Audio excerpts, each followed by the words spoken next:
You're all here, give attention, you shall be heard. Your Honorable Judge James Jones presiding. Be seated, please, no talking. Good morning, everyone. We ready to bring the jury in?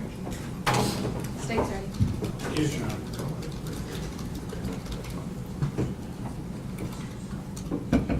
Have a couple in the restroom.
Good morning, ladies and gentlemen of the jury. Welcome back to our somewhat cold courtroom. We are going to get right back into things. We are now with the closing remarks for Mr. Haley. Mr. Lefler, would you like to proceed? Thank you, Your Honor. Morning, ladies and gentlemen. I guess if you think about how hot we were at one point and how cold we are now, if you average it out over time, we've been pretty comfortable. I promise I will not use logic like that in these closing remarks. We started off by telling you that this was a case about choices, and nothing that has happened in the courtroom since we said that has changed. It's still a case about choices. And choices are something that we're very familiar with. Choices are something that we make every day. Choices are something we make every hour. We make every minute. We're making choices. Even if we decide not to make a choice, we've made a choice.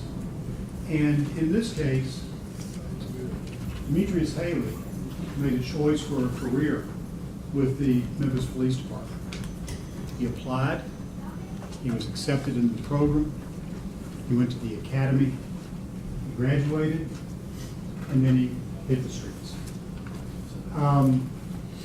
As he was in the academy, he was being taught by the police department professionalism.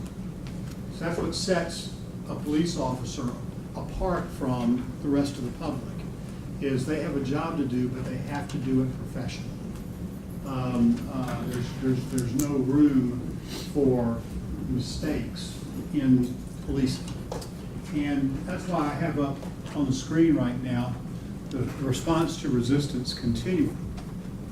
This is the framework that he was taught in the police academy, and it's the framework that follows him into the field.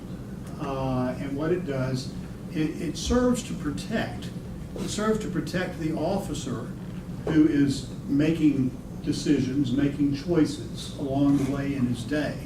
And it also protects the public because it gives the officers some certainty as to how they should behave in any given situation.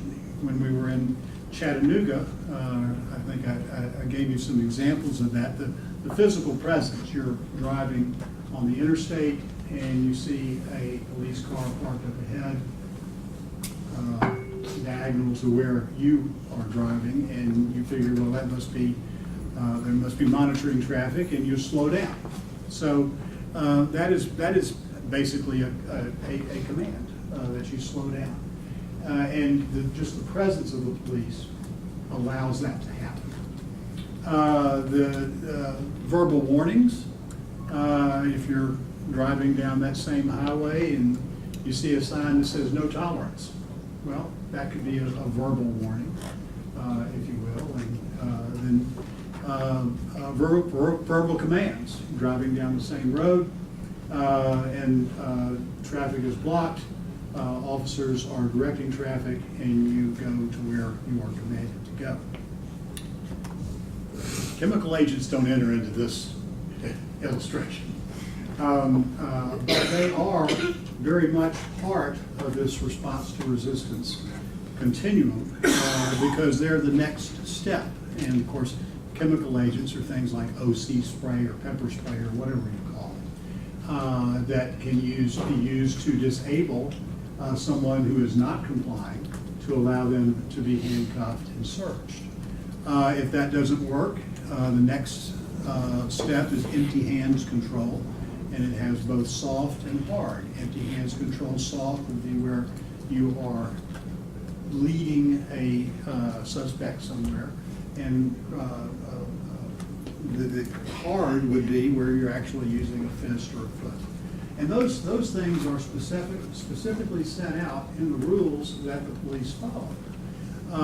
Impact weapons, that could either be the taser or it could be the ASP baton that Officer Mills was talking about. And then finally you get to the force that no one wants to see. But sometimes it's a part of policing, and that is deadly. And understand that when they are taught these concepts, they are not taught that you follow these in lockstep. You follow these as the circumstances require. So you could go, and you'll see in a minute, an example of, you could go all the way to deadly force to begin with, and then back off of it once you see that, once you get a better idea of what the situation is. We'll see that happen. But that's what he's taught when he was in the academy, and that's what he carried into the field with him, and that's what sets the level of professionalism. Sometimes in the jury instructions, you'll see the term standard of care. Well, this would be what they're referring to as the standard of care when you have to deal with that in the jury instructions.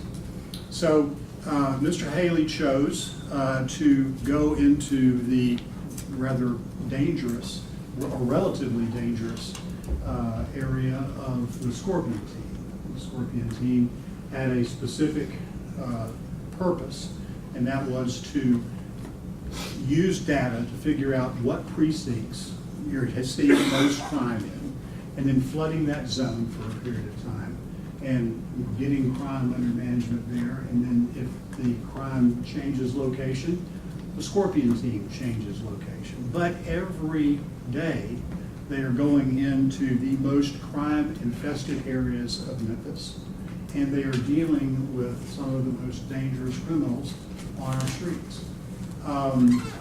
And they're doing it professionally. They have a code. People that they're dealing with, their code is the code of the streets. And it's up to the officers to follow their code in dealing with people who are non-compliant. Enter Tyre Nichols. Now, Tyre Nichols would not necessarily be one of the people that would fit the description of the type of person that the Scorpion team is looking for. The Scorpion team is looking for stolen cars. They were looking for people with warrants for their arrest. They were looking for large amounts of drugs, and they were looking for dangerous weapons, i.e. guns. And on January 7th of 2023, Tyre Nichols didn't fit that profile.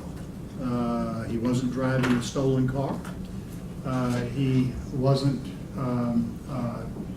didn't have any guns in the car with him, and he had no warrants for his arrest. So he would not be somebody that the Scorpion team would be interested in. In fact, that's sort of the really tragic part of this entire case, because practically speaking, had Mr. Nichols pulled over when he got the blue lights and submitted to the officer's questioning or whatever, in all likelihood, they wouldn't have arrested him. They could have seen a small amount of drugs in the car. They're not concerned about that. They're looking for the big fish, not the little fish. They could see some credit cards in there. They wouldn't even give that a thought. Members of the Scorpion team wouldn't. And the encounter would have ended. He would have left, and you wouldn't have to be here from Chattanooga. But Mr. Nichols had a choice. He had a choice to do what law-abiding citizens do, and that is to pull over and talk to the police, or to speed up. And tragically, he chose to speed up. Now, the Scorpion team didn't know Tyre Nichols. They'd never heard of him. He's never come across their radar as far as anybody can tell. The car he was driving apparently wasn't a car that had been used in other crimes that the officers may have recognized. So what was it that brought them together, the Scorpion team and Tyre Nichols? Well, one of the things the Scorpion team is good at is following clues. And whether Mr. Nichols meant to or not, he was giving off clues that brought up the antenna of the Scorpion team. First of all, when the blue light started flashing, he didn't pull over. In fact, not only did he not pull over, he sped up, and you could see on Officer Hemphill's speedometer how fast Officer Hemphill was having to go to try to catch up with him. He sped up, and he did something that the Scorpion team was really bewildered, because people run from the police in Memphis all the time because they know there's a no chase policy, and the police have come to accept that, and they say, well, you know, that one got away. I can't chase, puts too many people in danger. So the police, that's not foreign to them, having somebody run away from them and never catching them. But what is foreign to them is having someone run away from them and then stop at a red light. That's weird. That's suspicious to them. And then when they saw the car at the red light, it had tinted windows, they couldn't see in it. So their antennae were up. And I want to take a look for a moment.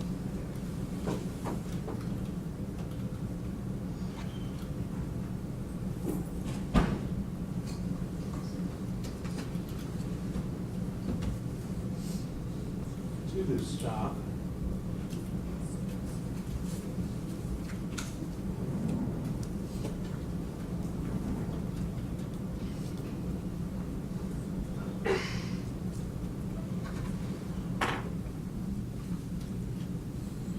And as I have gotten older, when people come to me and they're upset about something, and I found the best way to deal with that is to say, whoa, just slow down. Let's slow down. Let's talk about it. We'll figure it out. And so that's what I want to do here. I want to slow this down a bit and take a look at what happened. This is Officer Hemphill's body-worn camera. And we'll take it up to where Officer Hemphill got out of the car at 20:24:44. And at this point, you can see Mr. Nichols' car is on the right, and Officer Haley's car is on the left. That Officer Martin's car is up ahead of Mr. Nichols' car, and Officer Martin is standing at the passenger side of Mr. Nichols' vehicle. As Mr. Hemphill walks closer, you see Mr. Hemphill pull out his service weapon. Now, service weapon would be deadly force. And you'll see in a moment that not only did Officer Hemphill have the service weapon out, but as you look at Mr. Haley, he has his service weapon in his hand, and he's putting it in the holster. That's because he's looked in the car and he's seen what's in there, so it's no longer a mystery. So now it falls from a deadly force incident to something much less than that.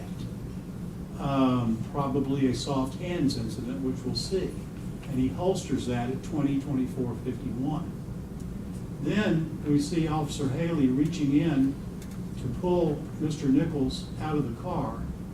And just as he starts coming out, we see him go back in again, indicating perhaps, now, I don't know for a fact, and it's you for the jury to figure it out, but perhaps Mr. Nichols was already starting to struggle at that point, or he wouldn't have had to go back into the car like that. But he pulls him out, and as Officer Hemphill testified, he put Mr. Nichols in the A-frame.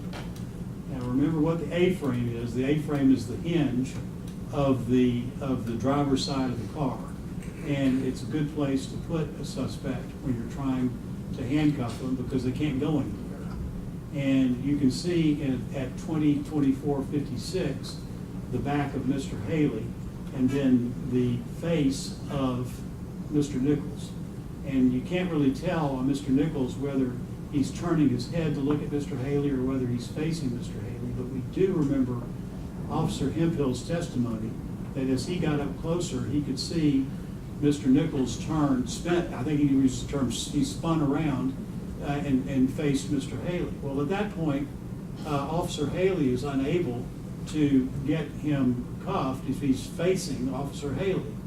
And so Officer Hemphill comes to help Officer Haley, and then there's some grappling that goes on, and it's hard to tell from the camera exactly what's going on, but you can see where they remove Mr. Nichols from the car, and Mr. Nichols is standing there, Officer Hemphill holding with one hand, another officer on the other side holding him, and Mr. Nichols is not in a position with his arms behind his back. as we go forward, he moves over and turns toward the officers. And at that point, we don't know for sure at what point Officer Hemphill heard Officer Martin say, "Get your hand off my gun," but it would have to have been around in this area somewhere. Because shortly after we're looking at this, we see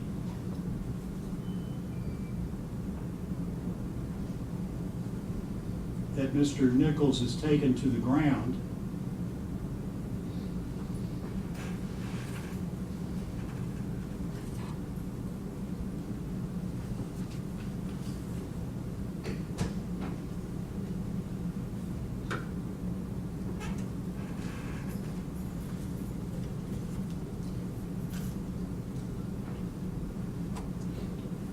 And at 20:25:20, we see that he's clearly sitting on the ground.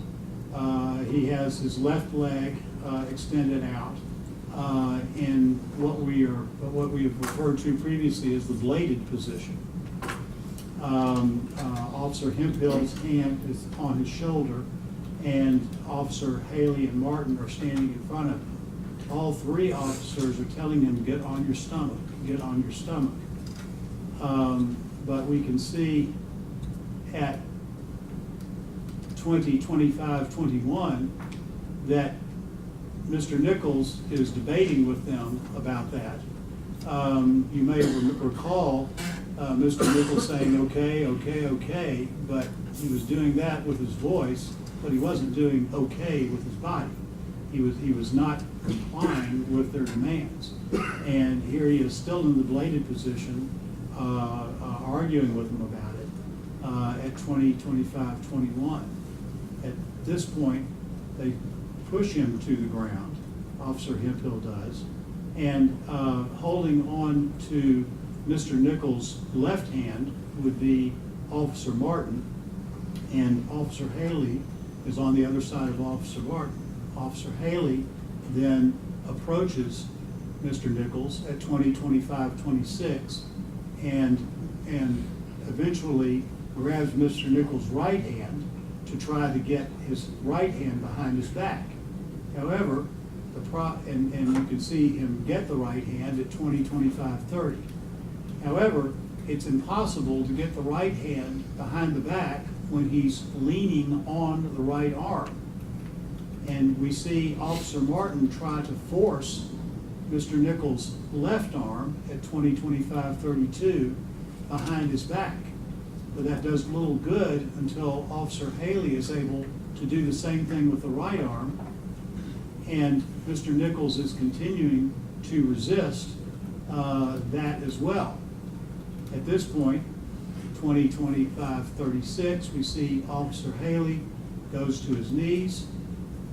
He's dealing still with Mr. Nichols' right hand, and Officer Haley eventually decides that unless Mr. Nichols is compelled in some other way to comply, he is not going to comply. And at 20:25:46, we see Officer Haley pull out the OC spray and spray it. Now, what we know now is that when that happened, the spray hit Officer Haley, and apparently it hit him directly because of the level of disabling it did to him. And we see at 20:25:47 that Officer Hemphill now has the taser out, and he's threatening to taser Mr. Nichols. And so we know at this point in the video, Officer Haley can't see anything because he just got it in the eye with his OC spray at 20:25:48. And then there is a scuffle where Officer Hemphill's camera is obscured from seeing exactly what's going on. But you remember Officer Hemphill testifying that when Mr. Nichols got up, that he ran toward the police car, which was open.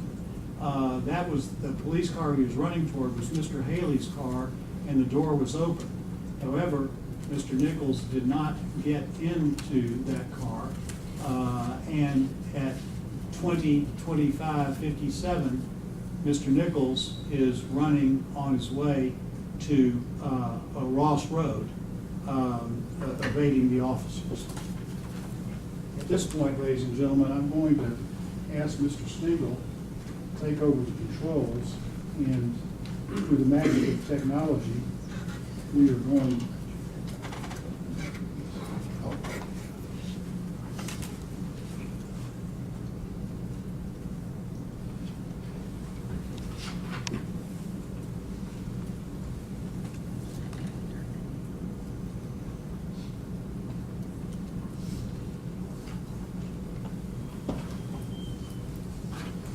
Through the magic of technology, Mr. Stengel is going to help us be in two places at one time.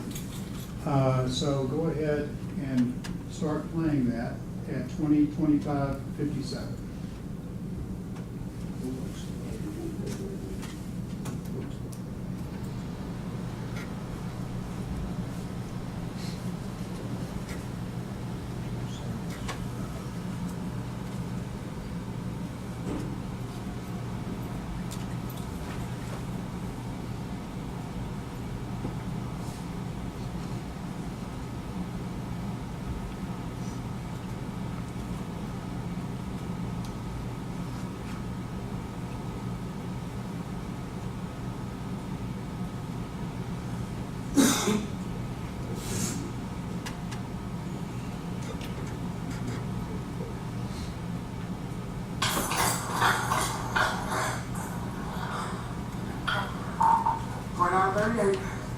Murder Rains and Ross. Taser is deployed. Suspect is running down Ross.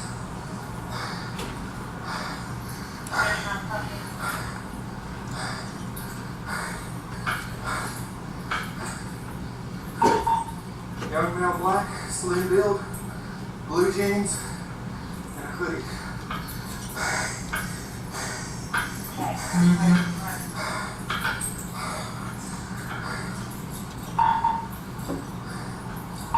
Snap down on Ross. On your right side.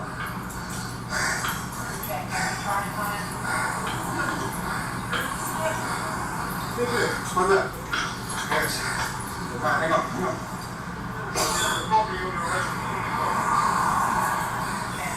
Ready? Alright, just straight.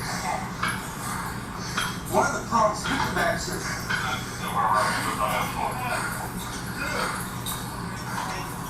Alright, your car's right in front of you. This is my car to go for a walk. Alright, hang on. Where's your water?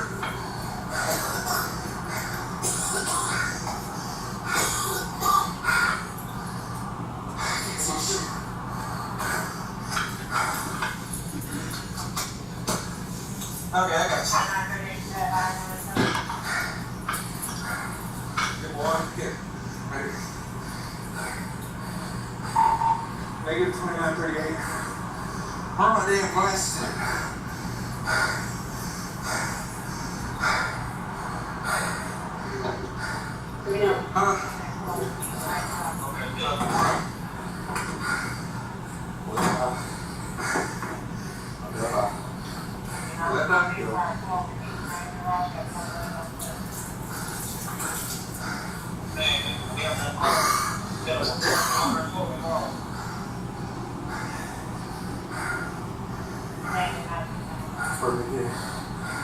That back in? Yeah.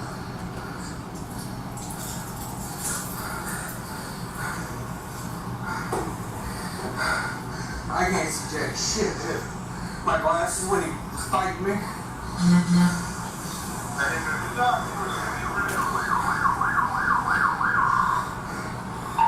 Later, we just saw him running down Ross. What made you like? Yeah.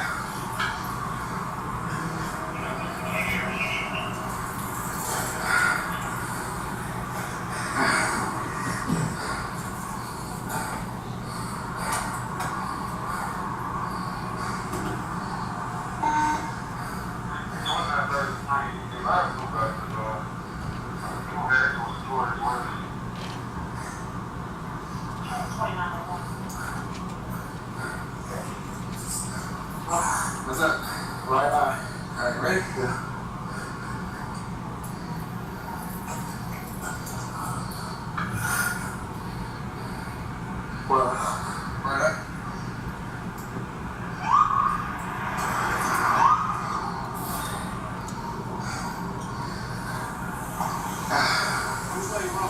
That way. Ladies and gentlemen, at 20:29:54, Tyre Nichols was caught on video on Ross Ridge hiding from the police.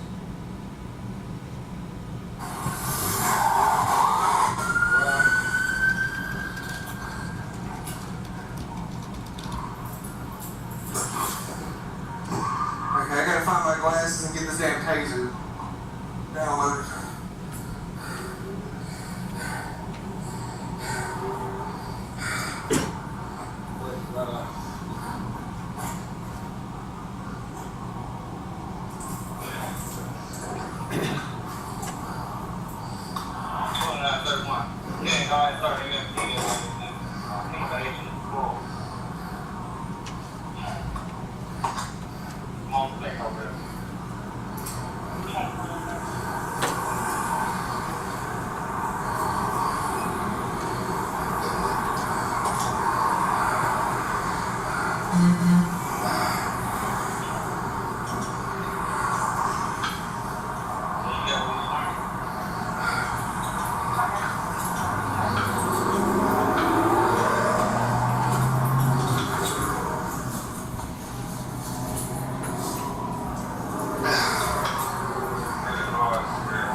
Did you also read that I deployed my taser?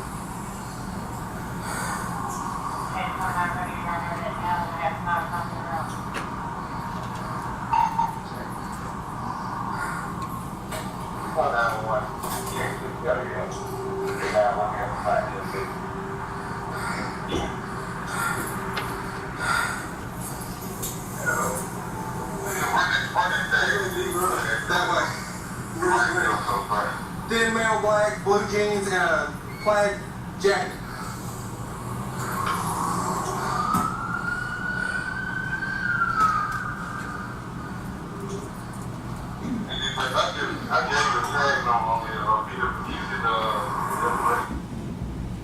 Ladies and gentlemen, at 20:32:22, Officer Bean has now spotted Mr. Nichols and has begun chasing.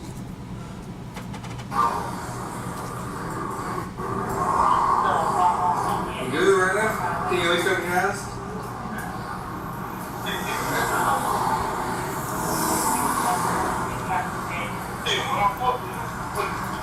You found the rock? At 20:32:41, Officer Bean is able to catch Mr. Nichols and tackle him.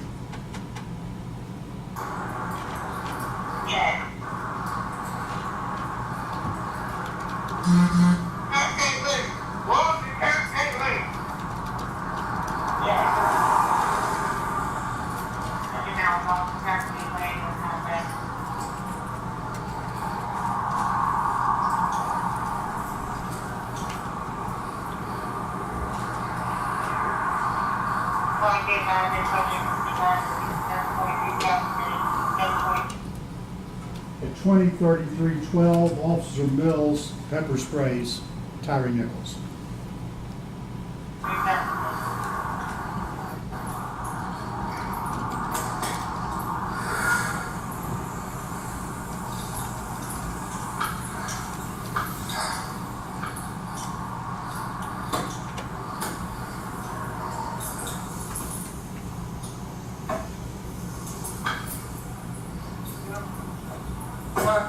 Martin and all them were over there chasing him.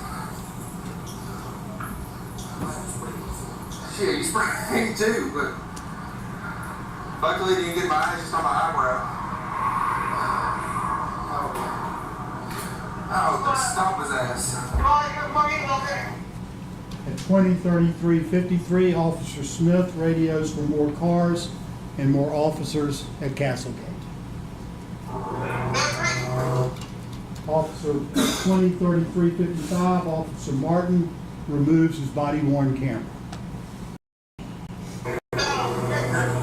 I hope this stuff was that Smith was going for other cars because he was hard to chase.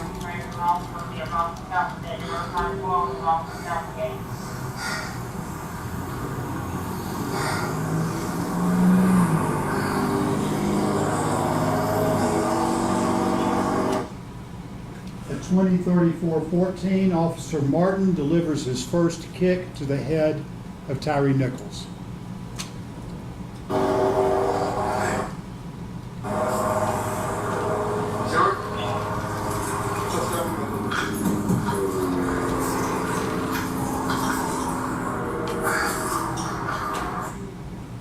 At 203427, Officer Martin delivers his second kick to the head of Tyre Nichols.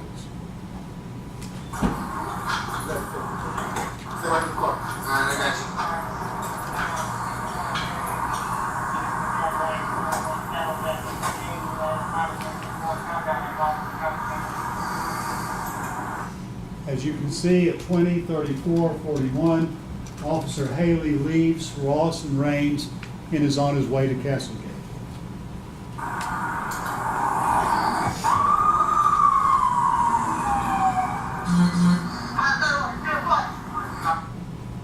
At 203449, Officer Smith radios that the suspect, Mr. Nichols, is still fighting.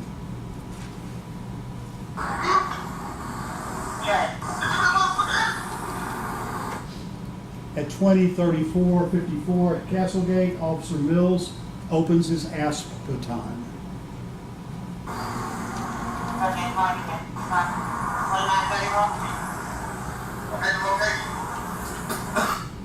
At 203501, Officer Mills delivers the first strike with his ASP baton. 1 second later, at 203502, Officer Mills delivers his second strike with the ASP baton. 3 seconds after that, at Castlegate, Officer Mills delivers his third strike with the ASP baton.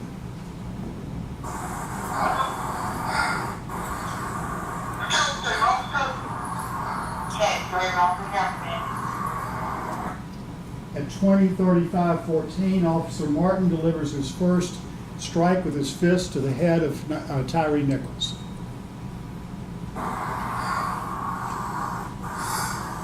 Three seconds later, at 203517, Officer Martin delivers his second fist strike to the head of Tyre Nichols.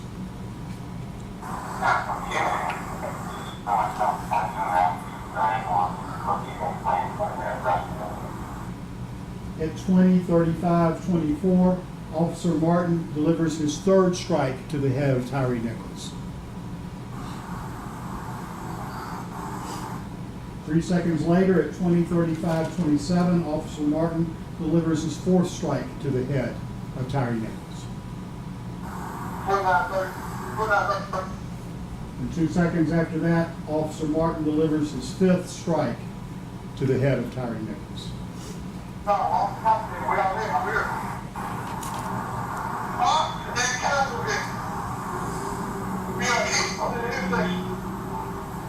At 203532, Officer Haley radios and asks where they are located. Officer Mills gets on and responds that where they are at Castlegate.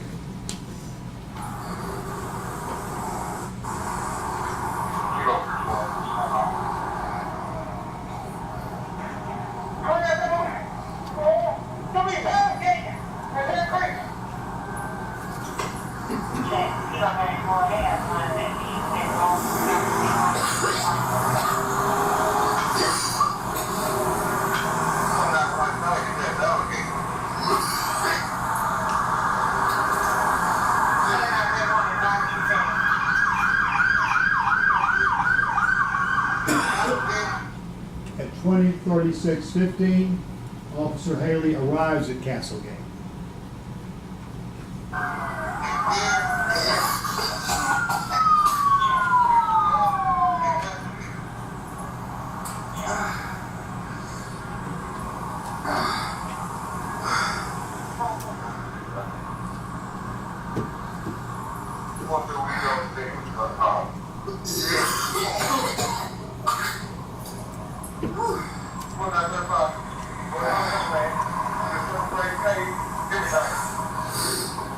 20:36:45, Officer Haley gets on the radio and requests medical care for Tyre Nichols.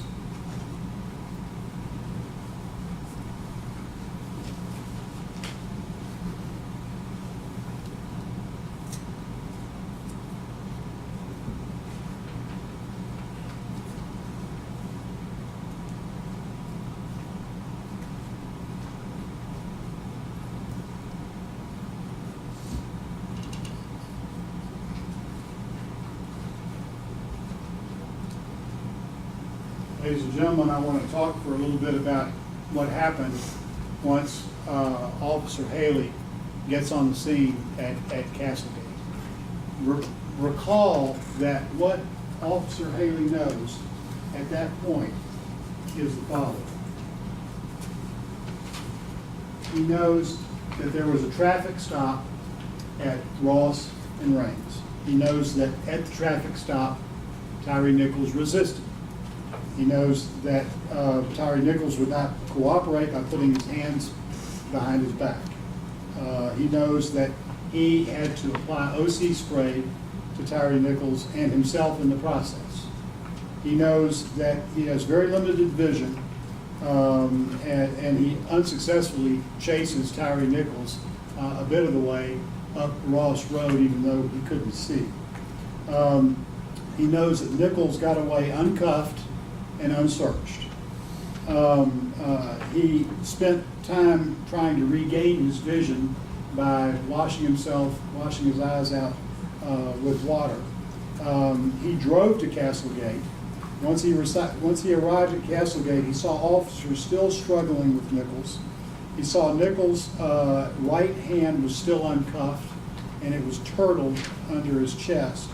He saw that Nichols, he decided to kick Nichols' right bicep to release his right hand. He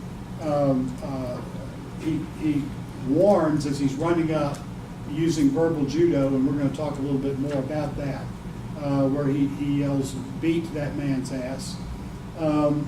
He delivers the kick, and then approximately 31 seconds later, Mr. Nichols is in.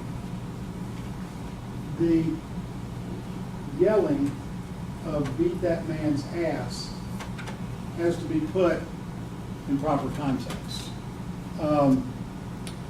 If you go back to the first video, where it was a traffic stop video at Ross and Raines, I wrote down 3 things that you could hear Officer Haley telling Mr. Nichols at that location as they were trying to get him handcuffed. He says, "I'm going to break your shit." He says, "Get your ass blowed off." And he says, "About to knock your ass out." He says all those things on the scene at Ross and Raines as they were struggling to get Mr. Haley handcuffed.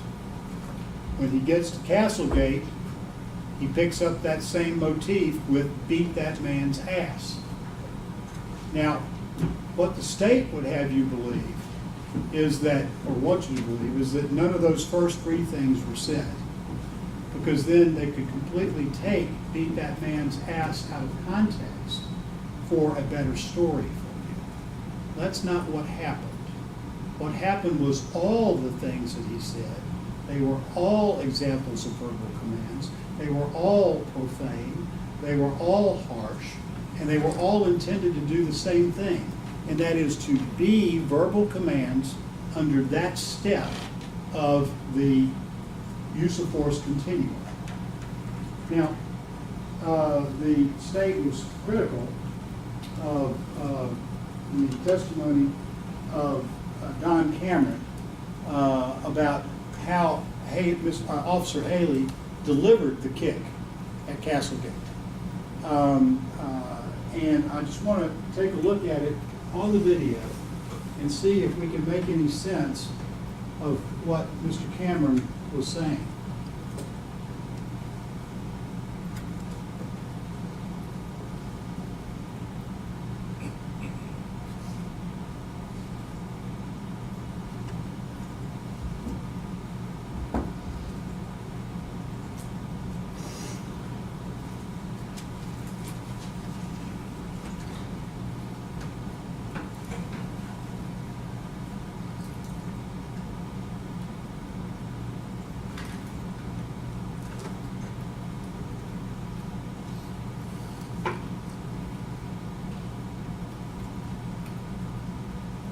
So at 20:36:15, we can see from the right hand of the screen, Officer Haley coming onto the scene. From there, Officer Haley would have a clear view of the officers still trying to get Tyre Nichols handcuffed, something that Officer Haley had started trying to do approximately 12 minutes before that. He sees that he's still uncuffed, and he sees what the situation is with Tyre Nichols' right bicep. He continues to the body. He stops, he looks, and then he kicks. I'll back that up and show that again.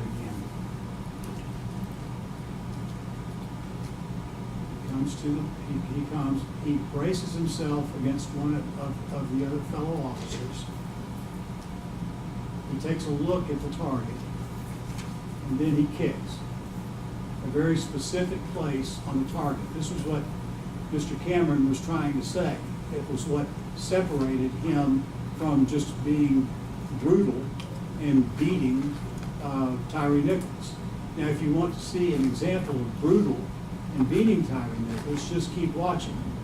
Because after the kick, you see Officer Martin behind, and then he comes. He doesn't aim, he doesn't do anything. He just viciously kicks Tyre Nichols. There's a very great difference between those two kicks and those two men, and they should be treated differently.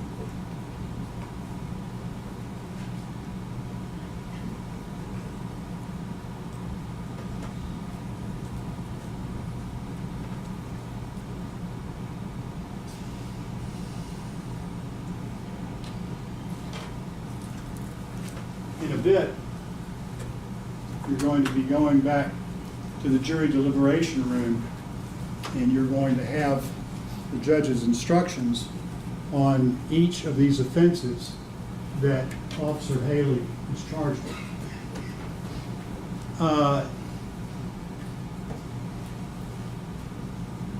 The context for all of these offenses, according to the state, is that Officer Haley here is being held responsible for the acts of others. And in order to do that, this is what the instruction says. A defendant is criminally responsible for an offense committed by the conduct of another if acting with the intent to promote or assist the commission of the offense, or to the benefit in the proceeds or results of the offense, the defendant solicits, directs, aids, or attempts to aid another person to commit the offense. So there has to be some involvement of Officer Haley in the decision-making process about where this enterprise was going. Now, you recall when we were in Chattanooga, you heard an illustration of this having to do with throwing rocks. And if you remember that illustration, think about that when you're looking at this, because by my memory of that illustration, every person who was held responsible for throwing a rock knew why they were throwing the rock. And I believe this case is very different than that, because this case is messy. This case is real life. This case is a case that started with officers doing a legal investigation, having probable cause to stop a motorist, having probable cause to put him in handcuffs and search him, and then everything falling apart from there when Mr. Nichols would not cooperate. None of these people had any conversations about killing Mr. Nichols. Now, that's not necessary, and the state will be sure and remind you of that, because understandings can be conveyed in different ways. But there is no indication that Officer Haley was out there at that time doing anything more than police work. Police work being trying to get a suspect handcuffed and searched.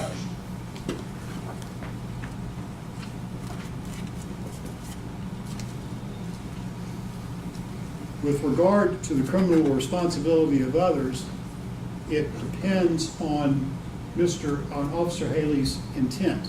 Intent means that a person acts intentionally with respect to the nature of the conduct or to a result of the conduct when it is the person's conscious objective or desire to engage in the conduct or cause the result. Now, Officer Haley was involved in the conduct of trying to handcuff a suspect. There is no evidence that Officer Haley was involved in the conduct that would ultimately, through criminal intent, lead to the death of Tyre Nichols. Another thing that you're going to see in the instructions is that you should give separate consideration to each defendant. You're going to have 3 separate jury verdict forms, one for each of the officers. And these officers are all judged separately. They were all doing different things out there at that time. Some things may apply to one that doesn't apply to the other. You're not to group them all together. You are to, as you're discussing the case, look at each officer separately. Second-degree murder.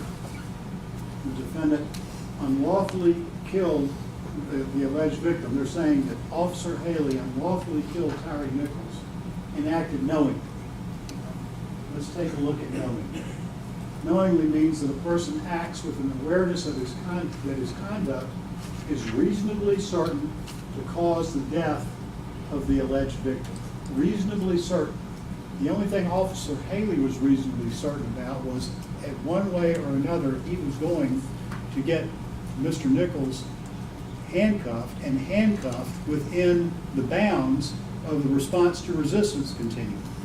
That was his safety. That was his safe umbrella. As long as he remained in those bounds, he was safe. The requirement of knowingly is also established if it is shown that Officer Haley acted intentionally. Intentionally means the person acts intentionally when it's the person's conscious objective or desire to cause the death of the alleged victim. There is absolutely no evidence that his intent was to cause the death of Tyre Nichols. He made one contact with Tyre Nichols, 2 contacts. The first contact was soft hands, trying to get him out of the car and in handcuffs. Second contact, 3 contacts actually, second contact was chemical agent, because Tyre Nichols was not cooperating and he needed to disable him so that he could get him handcuffed and then start pouring water on his face. And then the third one was hard hands, and that was the foot to the shoulder. That was the only thing that you could conclude that was the intent of Officer Haley. Voluntary manslaughter. Officer Haley unlawfully killed the alleged victim, Tyre Nichols, and that Officer Haley acted intentionally or knowingly. Now we're back there to intentionally and knowingly. We don't need to go over that again because we've already talked about it. It means he had a conscious desire to act in a way that would result in the death of Tyre Nichols, and there is no proof. Aggravated assault resulting in death, that Officer Haley intentionally or knowingly caused bodily injury to Tyre Nichols, and the act resulted in the death of another. Dr. Turner told you that the sole cause of the death of Tyre Nichols was blunt force trauma to the head. There was no point at which Officer Haley delivered any blunt force trauma to the head of Tyre Nichols. He did kick Tyre Nichols in the shoulder, and Officer Turner testified that had no bearing whatsoever on Mr. Nichols' death. Reckless homicide, that the defendant killed the alleged victim, Tyre Nichols, and the defendant acted recklessly. Well, here's where we go back to our response to resistance continuum. Reckless behavior, it cannot be reckless if it is within the scope of the objective bounds that the Memphis Police Department sets out for its officers. Recklessly means that a person acts recklessly with respect to circumstances surrounding the conduct or the result of the conduct when the person is aware but consciously disregards a substantial and unjustifiable risk that the alleged victim would be killed. Had Officer Haley gone outside the bounds of the response to resistance continuum, then he may be considered to be acting recklessly. However, he did not. At no point did he go outside of those bounds. He stayed safely in them. It says the risk must be of such a nature and degree that its disregard constitutes a gross deviation from the standard of care that an ordinary person would exercise under all the circumstances viewed from the accused person, that's Officer Haley's standard. There's the standard of care. That's your response to resistance continuum. If you can find some way that he escaped from that, and he went beyond policing, but you're not going to find it. Criminally negligent homicide. That is the defendant's conduct resulting in the death of the alleged victim, Tyre Nichols. The defendant acted with criminal negligence. Sorry, I messed up.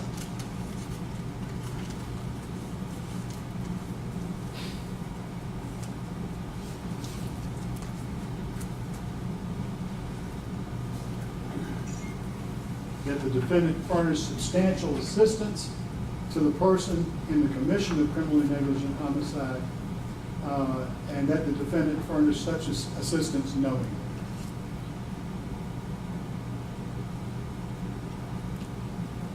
Officer Haley was not there when the blows were thrown. There was no way that he could provide any substantial assistance. When he came on the scene, he did not know about those blows. He didn't know about Martin's kicks to the head. He didn't know about Martin's strikes, kicks to the, or strikes to the head, or kicks to the head, strikes, kicks to the head, or strikes to the head by Officer Martin.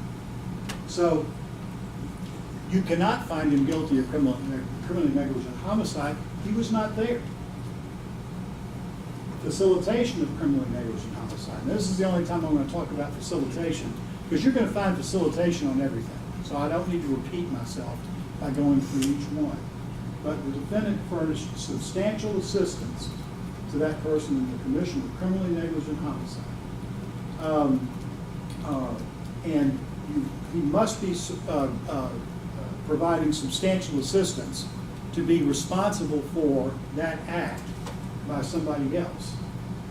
If there was no substantial assistance, he wasn't there.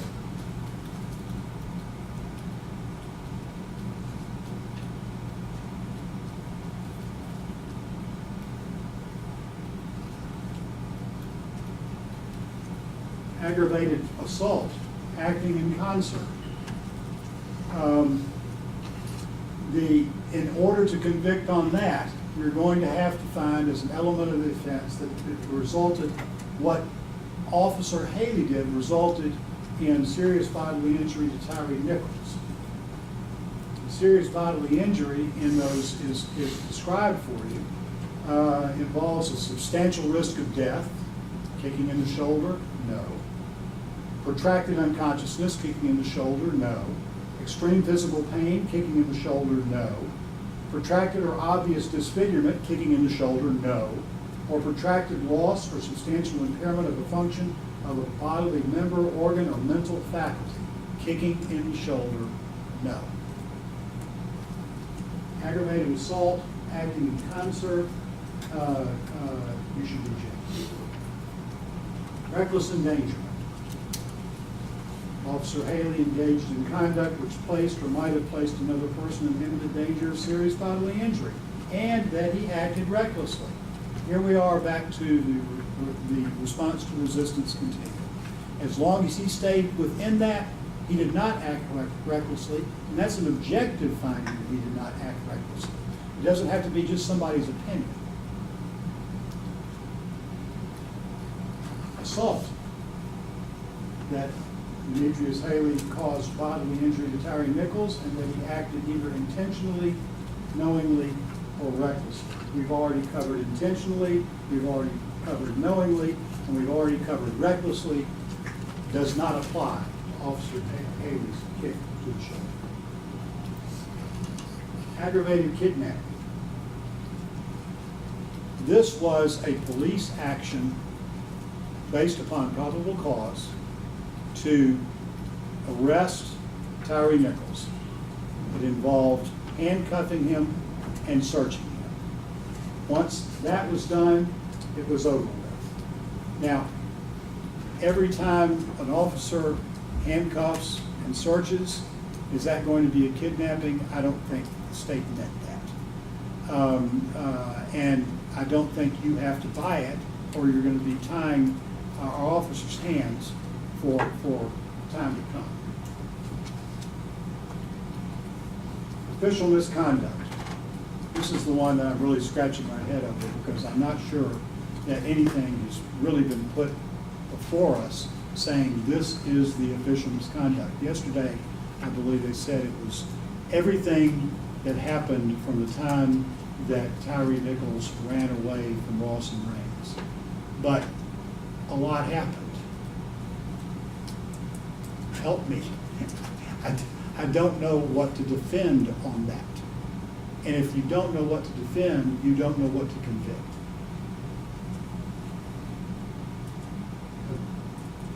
Reject that. Official misconduct, unauthorized exercise of official power. It's not unauthorized if it's set out in the response to resistance continuum and he stays within that framework. Reject that. Official misconduct, refraining from performing a duty. I think what they're talking about there is telling the medical providers exactly what happened to Tyre Nichols. And at that time, Mr. Officer Haley did not know what had happened because he wasn't there. He didn't see Martin deliver those strikes. He didn't see Mills deliver those strikes. So he would have no way of being able to be accused of not performing something that he was physically impossible for him to perform. Refraining from performing a duty, it sounds like the same thing to me. And finally, official oppression. The defendant was a public servant acting under color of office or employment, course, and that the defendant intentionally subjected another to mistreatment or to arrest, detention, stop, frisk, halt, search, seizure, or disposition that the defendant knew was unlawful. He's acting within his parameters. He can't know it was unlawful. And it wasn't unlawful. And he shouldn't be convicted of it. When you go back to deliberate, find him not guilty on all these charges because nothing applies to the facts of this case. Thank you. All right, ladies and gentlemen, jury, so we don't have any interruptions, is there anyone that needs a break at this time? We're going to take a brief recess. Court's in recess.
seated.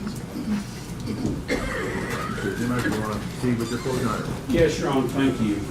First of all, I think there's a rule in the law that says we're not supposed to thank jurors for their time and service, but I hope everybody realizes how much we all appreciate the fact that you've gone down here 5.5 hours driving time down here and then spent over a week here listening to this. And that's really all I can say under the rules about how much I appreciate it. So let me start with my closing argument. That was Justin Smith on the proudest day of his life. He was a brand new, freshly minted cop. And that's who I represent, Justin Smith, right over there. Now, I'm not going, that's the only technology you're going to see from me today. All right. My closing argument's more going to be of what I noticed throughout the trial. And you may or may not consider what I noticed to be important. And if it's not important, just ignore it. But it could be that you noticed and made note of some of the same things. And since it seems like we've been here for an eternity, I'm going to go through them. Again, use what you want and move on the things you don't want. All right? So I'm going to try to move quickly. If I even get anywhere close to an hour and a half, I give you permission to throw a rock at me, okay? Kind of like a Rock City bank robbery. Just throw a rock at me. All right. First, my notes. What happens in a city when mayors and police chiefs announce on the news that cops are not going to be permitted to chase shoplifters or burglars? Well, criminals run. They're not dumb. What happens when officers like Justin Smith get convicted of a felony because of what Tyre Nichols and Emmett Martin did? Let's be real clear. We're here because of choices, as mentioned, Tyre Nichols made and that Emmett Martin made. That's why we're here. I don't care what anybody else says. In my opinion, that's why we're here. So what happens when we convict officers like Justin Smith of felonies for chasing someone down and attempting to handcuff a suspect to assist one of his other police officers? If you're a cop, what do? Somebody like Justin Smith, who everybody knows, CEO and MPD knows to be the most kind and gentle professional in that unit. He gets convicted of a felony, what's going to happen?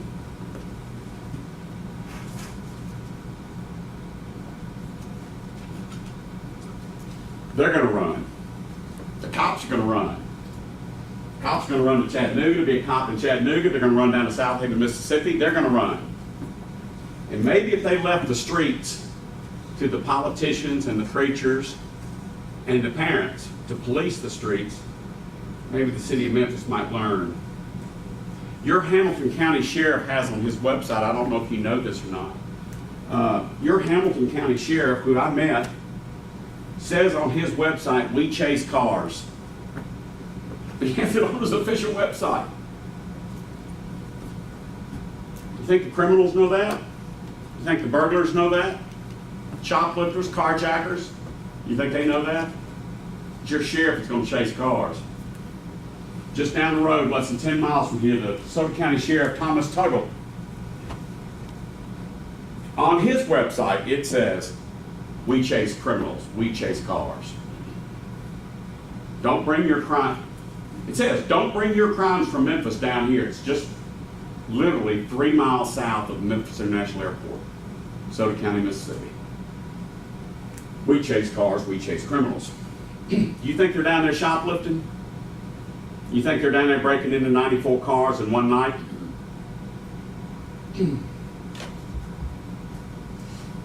Here's some more notes that I have. that night of this arrest, who was angry? Who was angry? Well, we know Mills was angry. He said so from the stand. He said he was angry. We know Emmett Martin was angry. You couldn't be anything but angry and unhinged if you're Emmett Martin doing what he did. Was Bean angry? Nope. Remember now, when I answer a question, I'm not going to ask you a question. The DA's office asked you a couple questions one time. I said, God forbid they actually answer some of those questions. When I ask a question, it's rhetorical. Was Bean angry? Nope.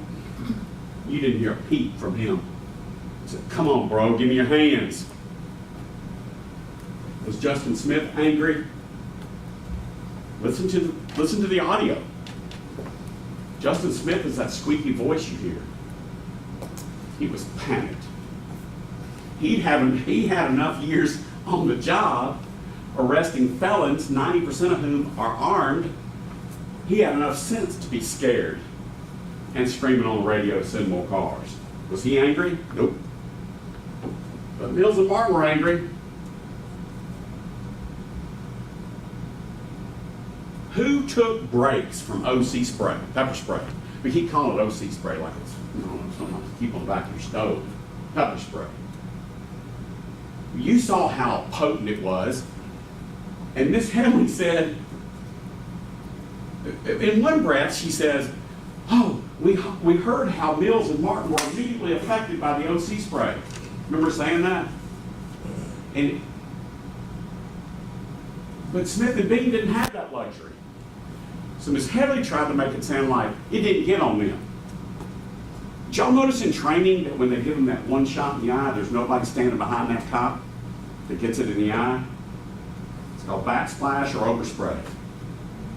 Miss Headley told you that Martin was standing next to Mills. Go back and watch the video. No, he wasn't. He was standing next to Bean. He was standing across from Mills when he shot that spray. And Martin is not a little guy.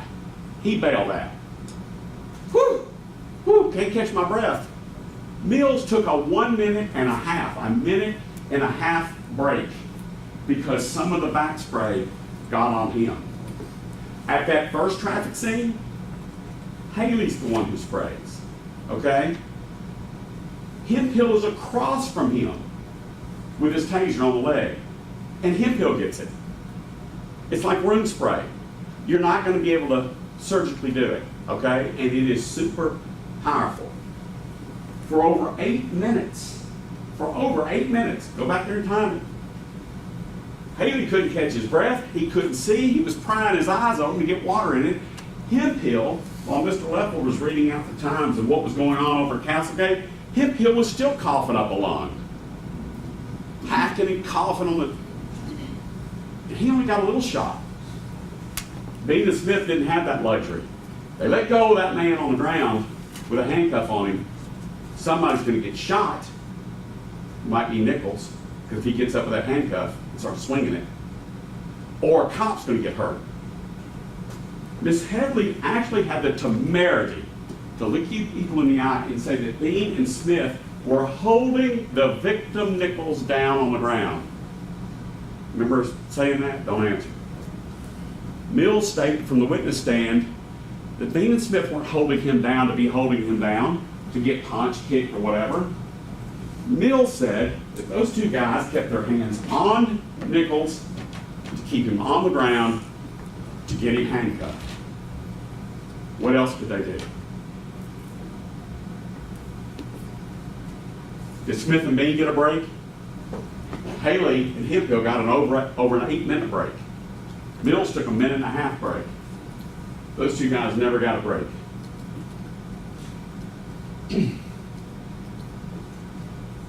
Mills testified that days after this happened, Justin called him on the phone. He testified to it. Mills did. Mills admitted that's the state's witness. That's the state's witness that they called to prosecute these men. Mills said that Justin called him up and said, man, I just heard that there were kicks, and I'm going to call the lieutenant about it. He was mad. I think he used dirty words. I think he said it was effed up. Justin didn't know about the kids. And they would have you believe, how could they not? Bean's body cam was right there on the ground. It caught every one of the kids.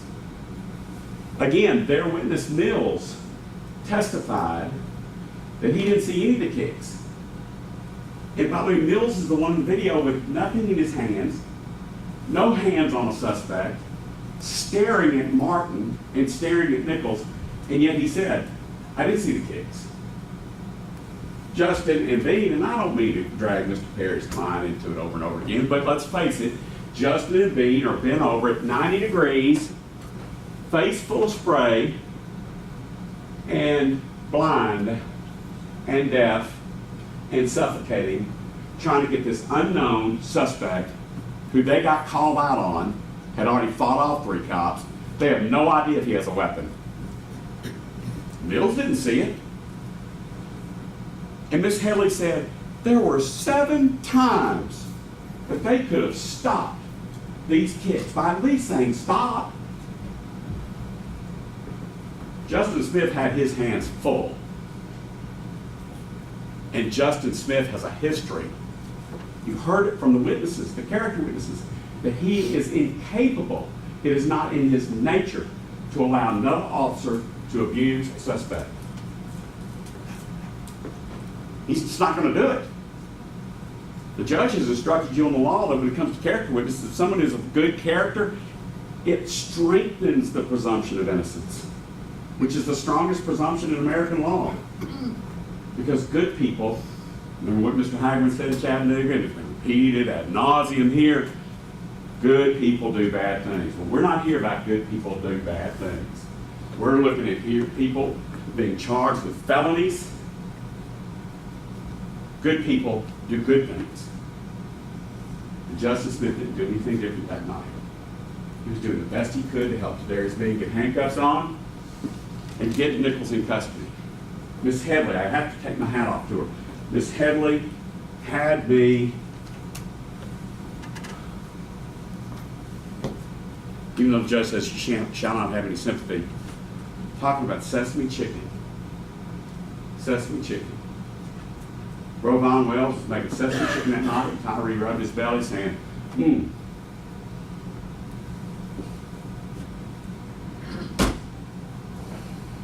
Justice Smith did not do anything to Tyre Nichols. Tyre Nichols made choices. You've heard about him. Speeding, running from the police, blue lights, fighting at the first scene. Did you hear what he said? He looked at these cops who were saying, get your ass out of the car. And he says, y'all are really doing a lot tonight. Stop. Don't do that. I'm just going home. When they're saying, get your ass on your belly. Right? Tyre Nichols made these choices. This isn't about sesame chicken. It's about Tyre Nichols somehow getting 750 pounds of men off of him and running to the next street over and hiding behind a Toyota 4Runner.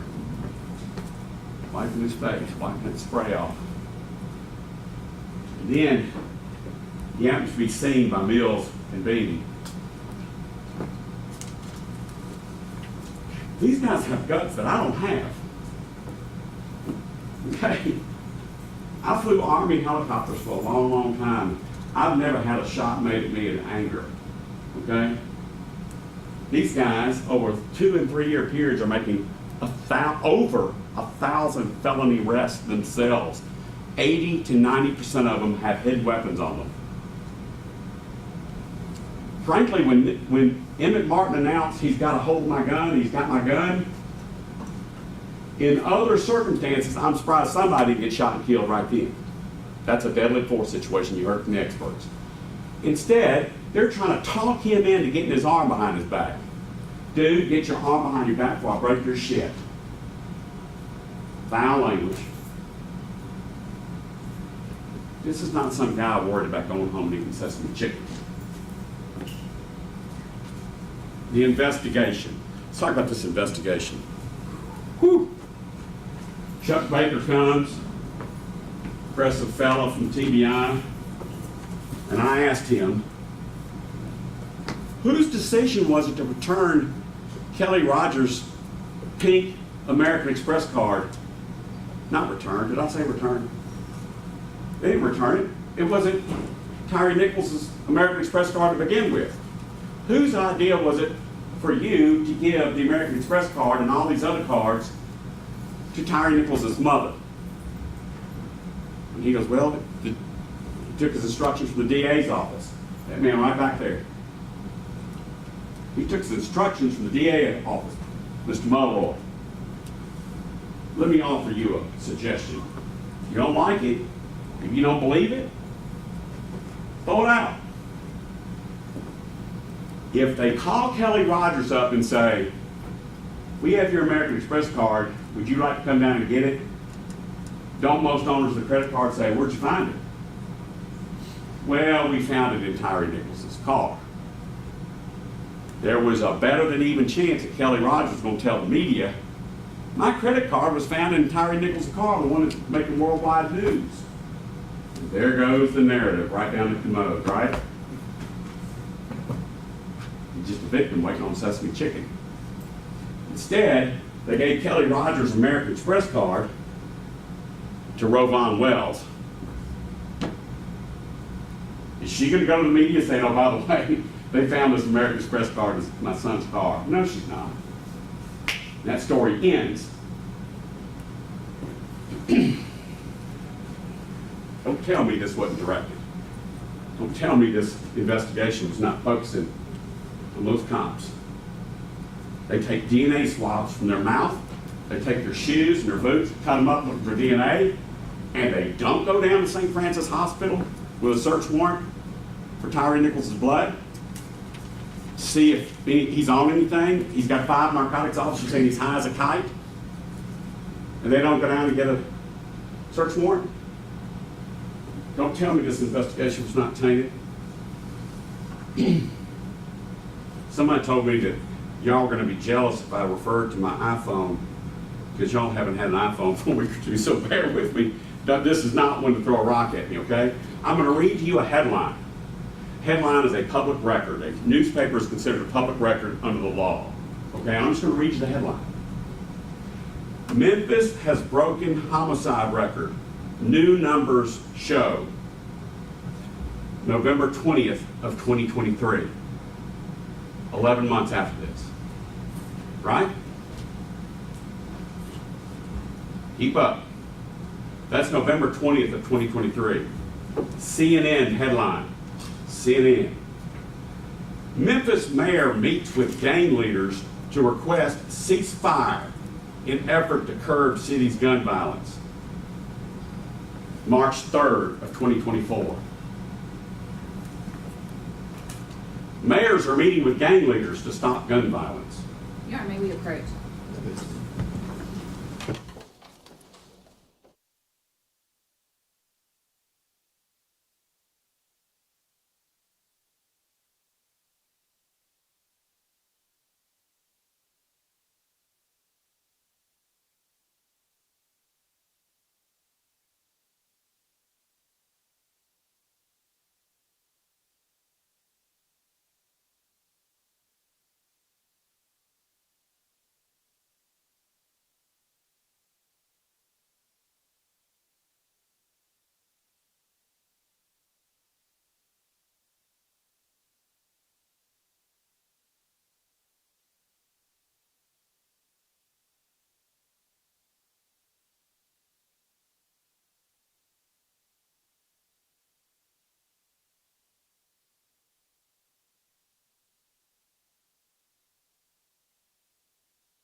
take that time off my schedule. All right, now, you people live in Chattanooga, these headlines that I read talk about our crime rates. That's probably not a single surprise to any people in Hamilton County about the crime rates in Memphis, especially in light of the evidence that 80 to 90% of the people that they try to arrest all have hidden weapons. These crimes, where we're breaking records for violent crime, all predate Scorpion, and since these guys are where they are, crime has continued to go nuts. It's a matter of public record. It's a matter of your own knowledge in your own head when you come to Shelby County, okay? So what do we do? What do the leaders do? They form a Scorpion team. They take statistics, which I thought this case was about. They take statistics and they move them to dangerous areas of Memphis. And they leave them there for a week with the sole purpose of removing criminals with, felony arrest warrants, stolen cars, drugs. You get them off the street. They do it for a week or two, and then they got to move on to the next precinct because they get the crime down in that precinct for a little while, and there's another precinct going nuts. So they have to go over there for a week or two. Remember in my opening argument, I said these cops serve in the most dangerous unit in the most dangerous city in the United States. That goes to their mindset when they attempt to pull a car over that keeps going. That's in their mindset when they tell Nichols, get out of the effing car. They don't use language we're going to use at church. And Nichols pulls back against him, and they pull him out of the car. That's what's on their mind. Let go of my gun. That's what's on their mind. Justin Smith watching Tadarius Bean go down a dark street. Don't believe me, believe Mills. He didn't even know what street they were on. A dark street. They're chasing an unknown fleeing suspect. Bean's by himself, hackles him. Justin, with a blown out knee, gets out of his car to go over and help Bean handcuff. At that point, why did Tyre Nichols just say, all right, whoa, you got me. I'm done. Remember Keith Berry said, the real gangbangers, the real thugs know to put their hands behind their back, right? Right? It's going to go quickly, be over.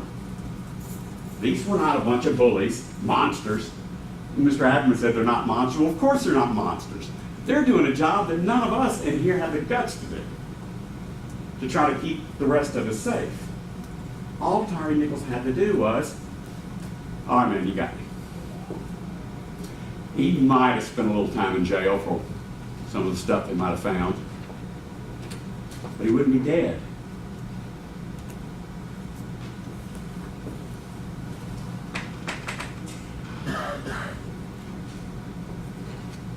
Those headlines I told you about, the things you know about in your own mind about Memphis, do you think Justin Smith knew those things when he decided to go to work on January 7th with a blown out knee instead of staying at home and nursing his knee? This guy with a college degree, with one of the most outstanding reputations at MPD and OCU, he knew what the risks were when he went into work. And he faced it. I don't have those guts. About the only thing Justin is guilty of is being naive. He probably thought he was making a difference. He literally was risking his life in reality every night to arrest people, sell dope, carjack cars, steal guns, credit cards, treating these people with respect. That's what they said about Justin. He's dealing with the worst people in Memphis. And Wojciechowski, who was his lieutenant and actually made arrests with him, with pepper spray in their face. Nemak, who is the old school guy, he says that Justin's new school. That is, he treated the suspects with respect. So is he going to change his spots that night and treat Tyre any different? No. This is Emmett Martin and Tyre Nichols' doings.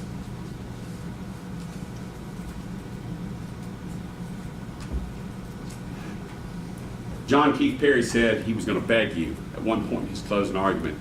I thought to myself, don't feel like a Lone Ranger. I'm going to beg as well. I'm going to beg 12 people that end up on this jury to stop the misery Justin Smith has been going through, being charged with second-degree murder, aggravated assault, kidnapping, official misconduct, and official oppression. End it. Go to the jury verdict form. I'm going to read you the pages, make it hopefully better for you, and check the box, not guilty. And let Justin try to get some semblance of order. He'll never be a cop again. There's nothing we can do about that. If you're involved with the Tyre Nichols arrest, you're not ever going to be a cop again. Convicting Justin Smith of anything. By the way, a lot of times these people, these governments, they charge people with all these charges, right? And some of them sound pretty harmless, like official misconduct. That sounds like the clerk at the license plate place taking $5 out of the till. It's a felony. Official misconduct is a felony. Official oppression is a felony. Do not convict Justin Smith of any of these charges. Next thing I'd like to tell you. When I represent a client who, let's face it, probably did do something they shouldn't do, I love lesser included offenses. Because I figure, well, the jury might cut me some slack, and instead of convicting them way up here, they'll convict them way down here. Okay? The state is the one wanting you to go to 35, I think it's 35 different charges, lesser included offenses. They're hoping that you'll get back there and you'll negotiate, you compromise and say, well, you know, we're not guilty of murder, but let's tag him with this. That's their idea. I'd just soon try Justin Smith on murder. But I'm forced to defend him on all those lesser charges, which is just a game, in my opinion. It's just a game. Your Honor, this whole, if Your Honor could give some type of instruction to the jury that the lesser includeds are the law in the state of Tennessee, and that's why Your Honor has included those in the jury instructions. Right. That's not something that the state did. I'm going to allow them to finish the closing arguments, and I'll give an instruction. Thank you. Lesser included offenses many times will have a jury do what's called a negotiated or compromised verdict. I'm asking you not to do that. I just don't know how much clearer I can make it. I'm asking you not to do that.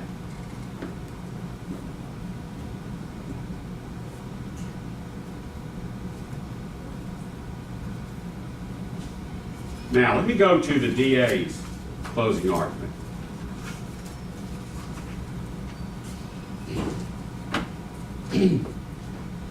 And I'm only going to do some of the high points. I'm not going to do all of Ms. Headley's closing argument. Okay, just some high points that I noted.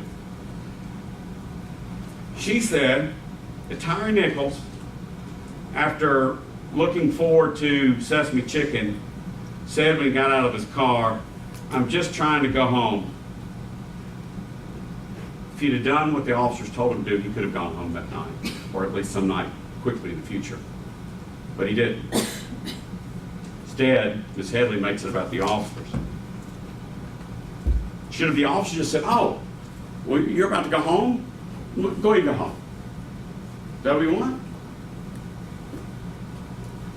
She took issue with my phrase, tail whipped. It was when I was asking Mills about you getting your tail whipped. These guys face felons every night, and they can't keep this guy under control. And by the way, this is the second scene. The first scene, he's already whipped their tails and got away from them. So that was my phraseology that Ms. Headley took issue with. These officers clearly were in over their heads with this one suspect, Tyre Nichols. Mills said he was angry when he used his baton. I think he was being honest and candid. But then he went on to say, "Yeah, while I was angry, if Tyre had just given us his hands, I would have not have hit him." Even though he was angry, Mills said that if he had just given us his hands, I would have never struck him. You can't believe Mills 1 minute and disbelieve him the next minute. That's their witness.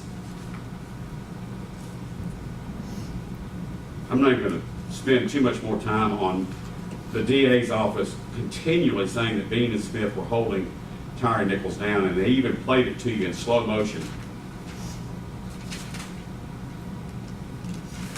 That's not what Mills said. Mills said they weren't holding him down for beatings. They were holding him down trying to get him in handcuffs. That's their witness. Ms. Headley stated, and I should have objected, Ms. Headley stated they had to have felt or heard the kicks. Remember her saying that to you? She's telling you that they had to have felt and heard the kicks. I didn't object, instead I wrote this note down. Their witness, Mills, says he didn't see the kicks. Their witness, Mills, says he heard the thud, and when he saw the second punch, he turned away and walked away because he didn't want to see it. Smith and Bean didn't have that luxury. First of all, they didn't see it, and second of all, they could not let go of this suspect. This is crazy to evaluate this case on slow motion video in a 70-degree courtroom versus out there on a dark street. This is crazy to evaluate them criminally this way. I'm just going to take my time.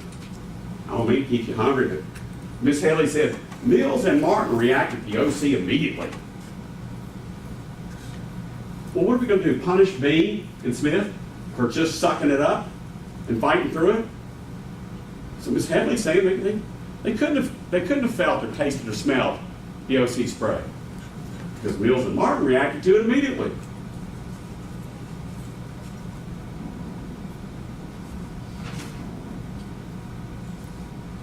Ms. Headley said this to you in closing argument, and I did not stand up and object. It said, cops had no idea about the cards and the dope in the car, and the mushrooms only weighed as much as $2 bills. Cops couldn't have known about it. But you know who did know about it? Tyre Nichols knew about it. It's okay for Ms. Headley to tell you what the cops didn't know. It's okay for me to tell you what Mr. Tyre Nichols knew. He knew what was in that car. He wasn't scared of those cops. I think he probably got scared of them. He wanted to get away from that car. If he gets away from that car, there's a hope. Stay out of jail. Ms. Headley said that Tyre Nichols ran because he was scared of the police. She said, I don't know how she knows that. She went on to say that we picked on Robert Long too much. That's a young EMT, stood there like I'm standing, while Justin Smith is saying, man, his oxygen's low. His O2 is low. Where's your bag? You heard Justin. There was only one person trying to care for Tyre Nichols out there, and it was Justin. That's not to the detriment of the other officers. I'm just saying, she said we picked on Robert Long. And she said, if they hadn't done what they did to Tyre Nichols, Robert Long wouldn't even be out there. Remember she said that to you? And I wrote, if Nichols had not done what he was doing, Robert Long wouldn't be out there either. If he would just get out of the car, say, why are y'all messing with me? Here. He could have gone out and hired himself a really good lawyer for mistreatment or whatever. Instead, he wants to say, y'all are really doing a lot tonight. Stop. Don't do that. I'm going home. The whole time he's got 3 really big men with big items to hurt you, saying, lay on your belly. He didn't do it. Now, we're getting to my closing argument, and it's only 3 pages long. Hopefully I've covered a good bit of it. Justin Smith's reputation was that of compassion, protection of others. I've talked to you about character evidence, strengthening the presumption of innocence. I won't cover it anymore. By the way, Mills actually ended up being one of Justin's character witnesses. Mills said that Justin was calm and shared the same values with him. In other words, not going to take advantage or harm a suspect. Can't believe that and then not believe something else. Mills went on to say he didn't see the kicks, didn't see a good many of the punches. He stated that he heard no words during the during the Castlegate thing. He said the first time he heard the words was when he watched it later on video. Remember that? That confirms what Zwicky said. That when you're in a critical incident, you're scared. In a critical incident, your field of view goes to 2 degrees. You reduce that more with no glasses. You reduce it more with OC spray. You're scared to death hanging on to a handcuff. You don't hear. That's called auditory exclusion. Justin was in the fight of his life. And sitting here in 70-degree weather, looking at a video saying, well, that doesn't look too bad. It's impossible for us to get in the shoes of those officers that night. I was a horrible baseball player. Dealing with patients has to be hard. Dealing with wait staff, people has to be hard. Dealing with second graders must be hard. How hard for these cops? And we're wanting to convict them of felonies?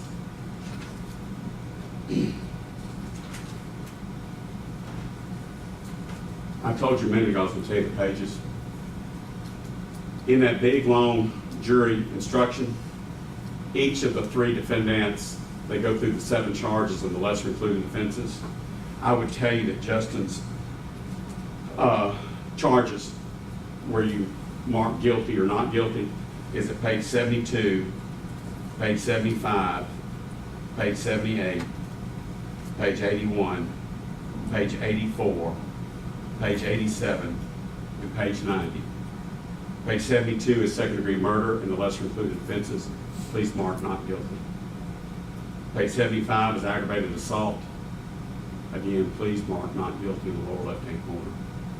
Page 78 is aggravated kidnapping. Same. Page 81, kidnapping with a deadly weapon. Same. 84 is official misconduct. Page 87 is official misconduct refraining from a duty. That has to be about providing medical care. When you read the charge and you've heard all the evidence, that's the only thing it could possibly relate to. Mr. Leffler from the call said he had some struggles with that as well. And page 90 is official oppression. I want you to pay close attention to the following words, if you will, please. Knowingly, and the definition for knowingly, which remember includes reasonably certain. Knowingly, reasonable certainty, intentionally, unlawfully. These words have meanings within those jury instructions. They're very important. They're very, for lack of a better word, they're very intentional. They're very purposeful. I don't think you're going to find Justin Smith had a purposeful bone in his body to hurt Tyre Nichols or to allow anyone else to hurt Tyre Nichols.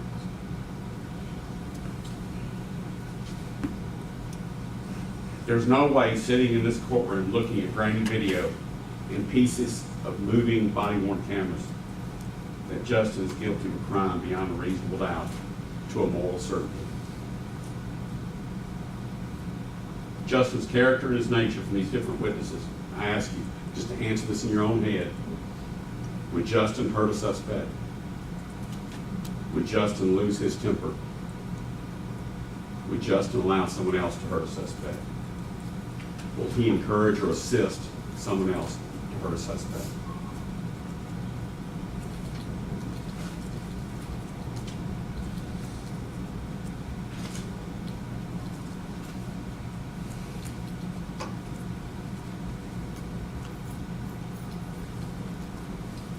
Listen to the audio tape. You'll hear Justin Smith on the radio at least 4 times, squealing, squeaking, begging.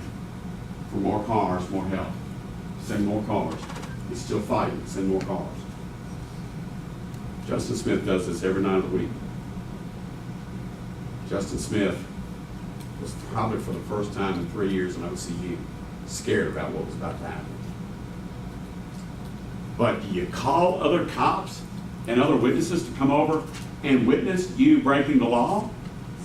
If Justin was going to break the law and hurt Tyre Nichols or allow someone else to hurt Tyre Nichols, would he call for more witnesses to come over? Well, of course not. That's common sense. Common sense, to me, is reasonable doubt. We've gone through all of Nichols' choices. I won't go through them again. I'm going to go through my witnesses real quick. Curtis Tate. Curtis Tate was the first witness I called. He's the one who said that if somebody's mother or sister was on the side of the road with a flat tire, Justin would be one of the guys to stop and help fix the flat tire for a stranger. That was Curtis Tate. Jared Zwicky, he was my expert. I don't think anyone took issue with his expertise, candor, and fairness. Okay? Jared said everything Justin did was lawful that night. And then he went on to talk about how dangerous the situation was. And then he went and talked about physiological struggles that cops have in critical incidents. Brian Nemack was the old school guy that Mr. Hagerman cross-examined and said, y'all all sit around and tell war stories, and some of it's pretty violent. It's old school, right? Nemack was on and said, yeah, I've been doing it a long time, yeah. And Mr. Hagerman, you and I have had those kind of conversations. And I asked him, I said, but is Justin Smith one of those guys? No, he's not. That's what he said. But he went on to say he was one of the best I had. And he said, Nemack said about Justin, he treats the suspects, the arrestees, with respect. Nemack said that. The old school guy, he probably took part in some of this kind of stuff back in the day. That's what he said about Justin Smith. Nemack is only recently retired. He's come here, so did Tate, working for the MPD, talking about Justin Smith. That's pressure. That's guts. Mark Wojcicki, that's the cop, OCU cop, physically fit looking dude, turned preacher. You heard what he had to say about him. He would not back off with Hagerman, Mr. Hagerman saying, good people do bad things. Good people are capable of bad things. The preacher in him says, yeah, we're all capable of bad things. But then he said, but it's not in Justin's nature. And that guy has been in arrest scenes, fights with Justin Smith beside him. And that's what Wojcicki said about him. Garrett O'Brien came in, he's kind of a stud too. He comes in, he had to hit a house on a search warrant. Some stolen cars, drug stuff, you know, they all do in the dark of night. And he said that even though it wasn't his case, he could call Justin and Justin would pay attention to what O'Brien's case was about and took it seriously and went and hit the house with O'Brien. And then when O'Brien was about to take $5,000 that O'Brien thought was supposed to be grabbed by the warrant, Justin reads the warrant and says, that money back. It's not included in your warrant. It wasn't even his case. Hemphill called him kind and gentle. And I said, did Justin try to keep you away from the wrong kind of people? Hemphill said, yes, sir.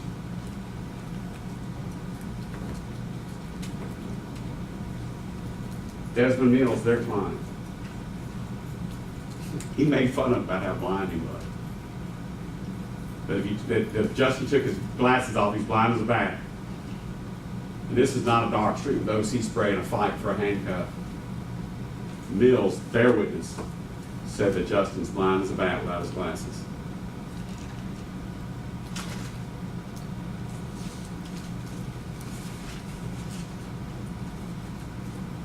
You heard all the audio and video. There was a fight. They didn't know who they were fighting. They had no idea about the Sussex chicken. They had no idea what was in his car. Granted, just trying to get this guy in handcuffs. I didn't do that. I didn't do that, I don't think. Did I do that? Oh, I'm sorry. I wouldn't do that too.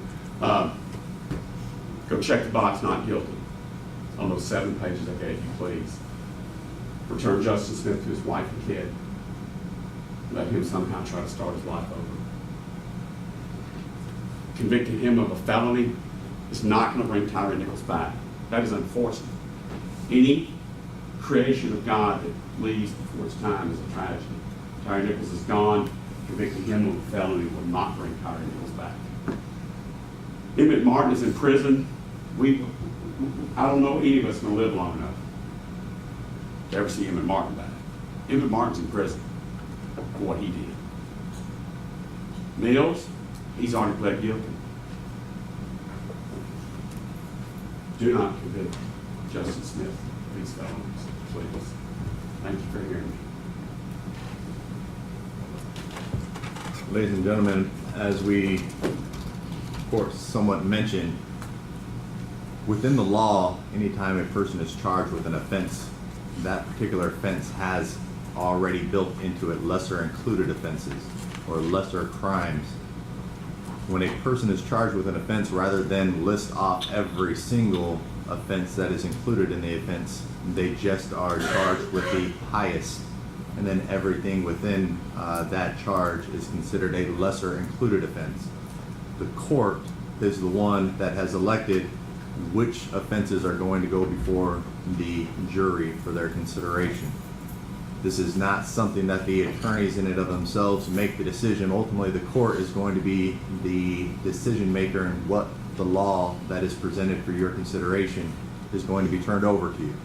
So I just want to make sure any statements referencing one side or the other as being the person that's requiring this to go before you all, I want you all to understand that I am going to be the one that provides the law to you, as I instructed at the very beginning and will continue to instruct to you. The law comes from the court, and so any instructions that you all have come from the court. Before we begin with the last portion, as we talked about at the very beginning, because the state has the burden in this case, now that the defense has finished their closing arguments, the state will have an opportunity to present a rebuttal argument. Is there anyone that needs a break so we don't have any interruptions during that rebuttal argument? All right, proceed.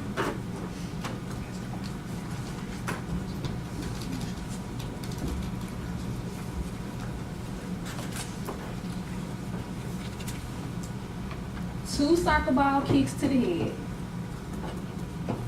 3 baton strikes, 5 haymakers, and 2 more kicks. That's not about making an arrest. That's not about getting someone in handcuffs. That's not. That was about Tyre Nichols making these officers run. These officers pepper spraying themselves. Because at Ross and Castlegate, Tyre Nichols was not resisting. He was trying to survive. You all are able to see that in the video. We're talking about the choices of Tyre Nichols. We're talking about the choices of Emmett Martin. Well, all 3 of those men over there made choices and could have made choices that night. Should have made choices that night. They could have chose to stop it. They could have made a choice to stop it. In fact, they had a duty to intervene. They had a duty to stop it. And not one of them did. So the defense attorneys, during the course of this trial, for the last 2 days, have said a lot. They've said a whole lot. They've thrown a lot of smoke and mirrors, but smoke and mirrors do not equal reasonable doubt. And I told my boss, under my big boss, that I wasn't going to talk about their smoke and mirrors. I was going to focus on something different.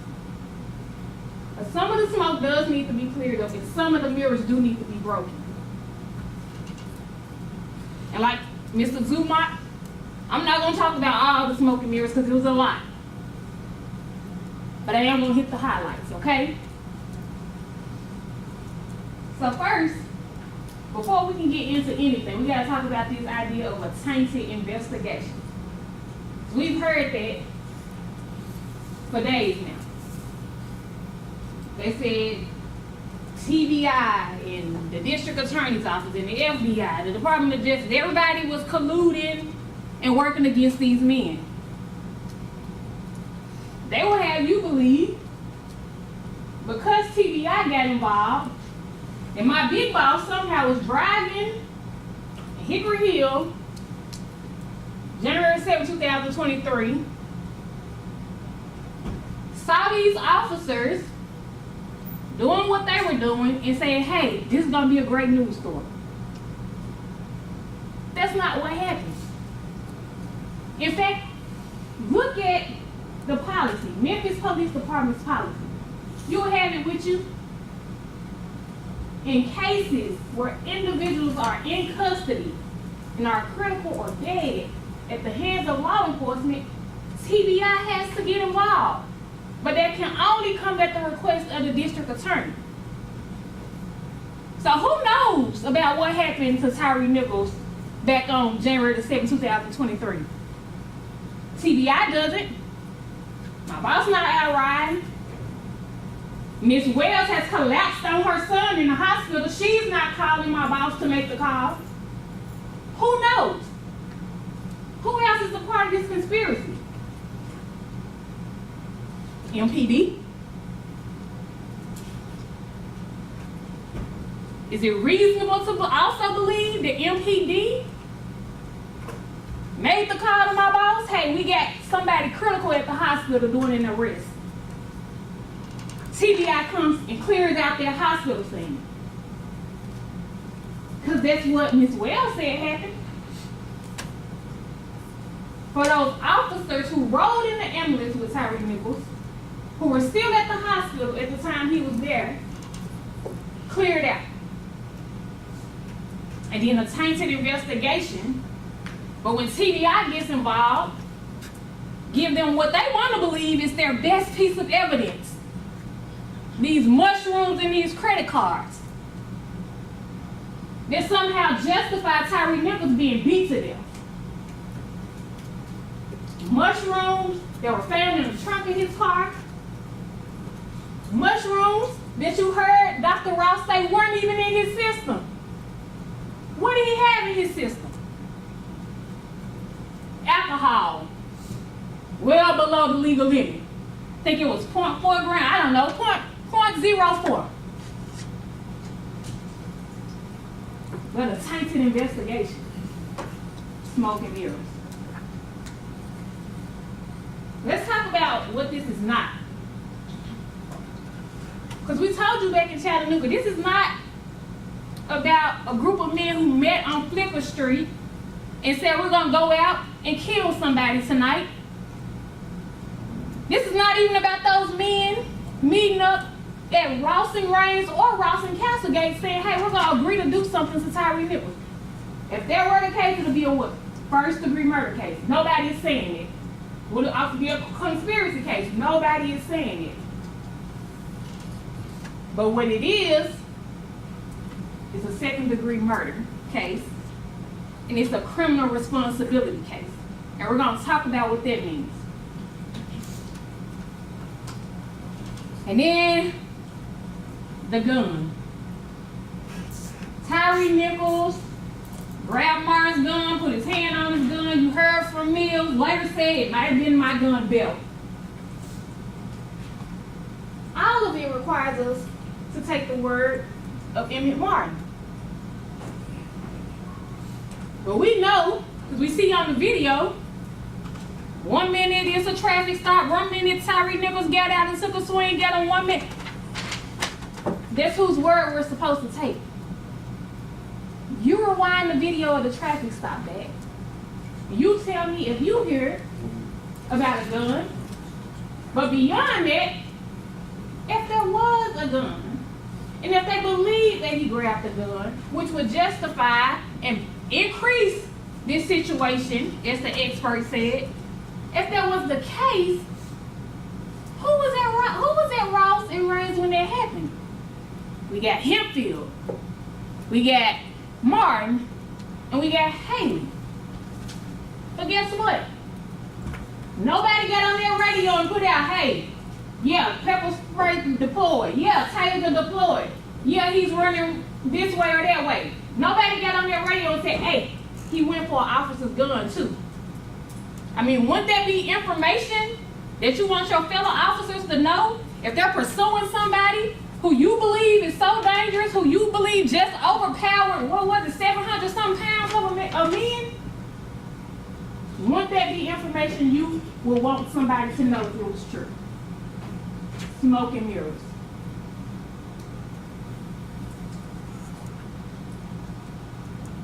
This notion, and I want to be clear what this is not.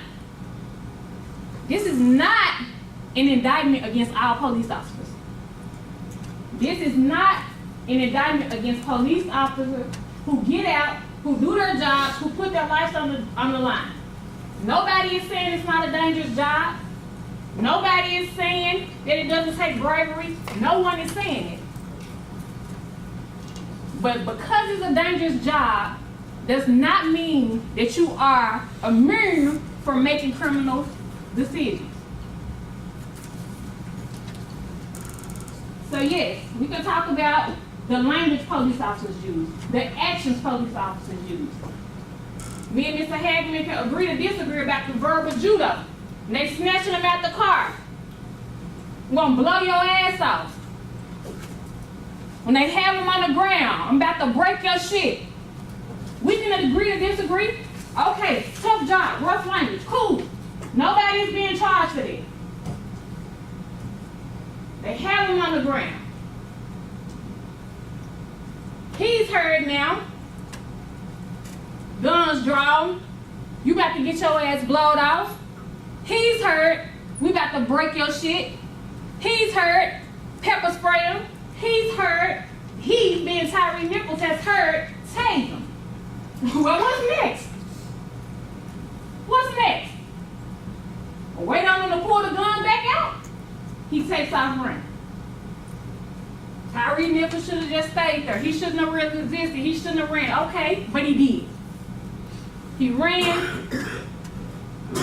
And at Ross and Castlegate, he's tackled to the ground by Tadarius Beans. Nobody is saying Tadarius Beans should not have tackled Tyre Nichols. He's not being charged for this. None of these officers are being charged for this. But as Tyre Nichols is on that ground, and Emmett Martin delivers that first kick to Tyre Nichols' head, it's a flag on the play. Whoa, whoa, whoa, wait a minute. That kick to the head, look at police policy, Memphis police policy. It's considered deadly force. So when you apply this deadly force to this man who's on the ground, he now becomes a victim. He now becomes a victim. But nobody intervenes. There's more kicks, there's more kicks, there's more punches, there's more punches, there's more kicks. That's why we're here. That's why we're here. I believe it was Mr. Perry who talked about split-second decisions. A split-second decision would be somebody running through a red light, making a decision, should I beat it, should I not, should I beat it, should I not, trying to beat it and having a car accident. That wasn't this case. Tyre Nichols was beaten for 2 minutes, from first kick to last kick, for 2 minutes. And in between that time, each one of these officers sitting in this courtroom could have done something. Each one of these officers could have said something. This was not a split-second decision. Smoke and mirrors.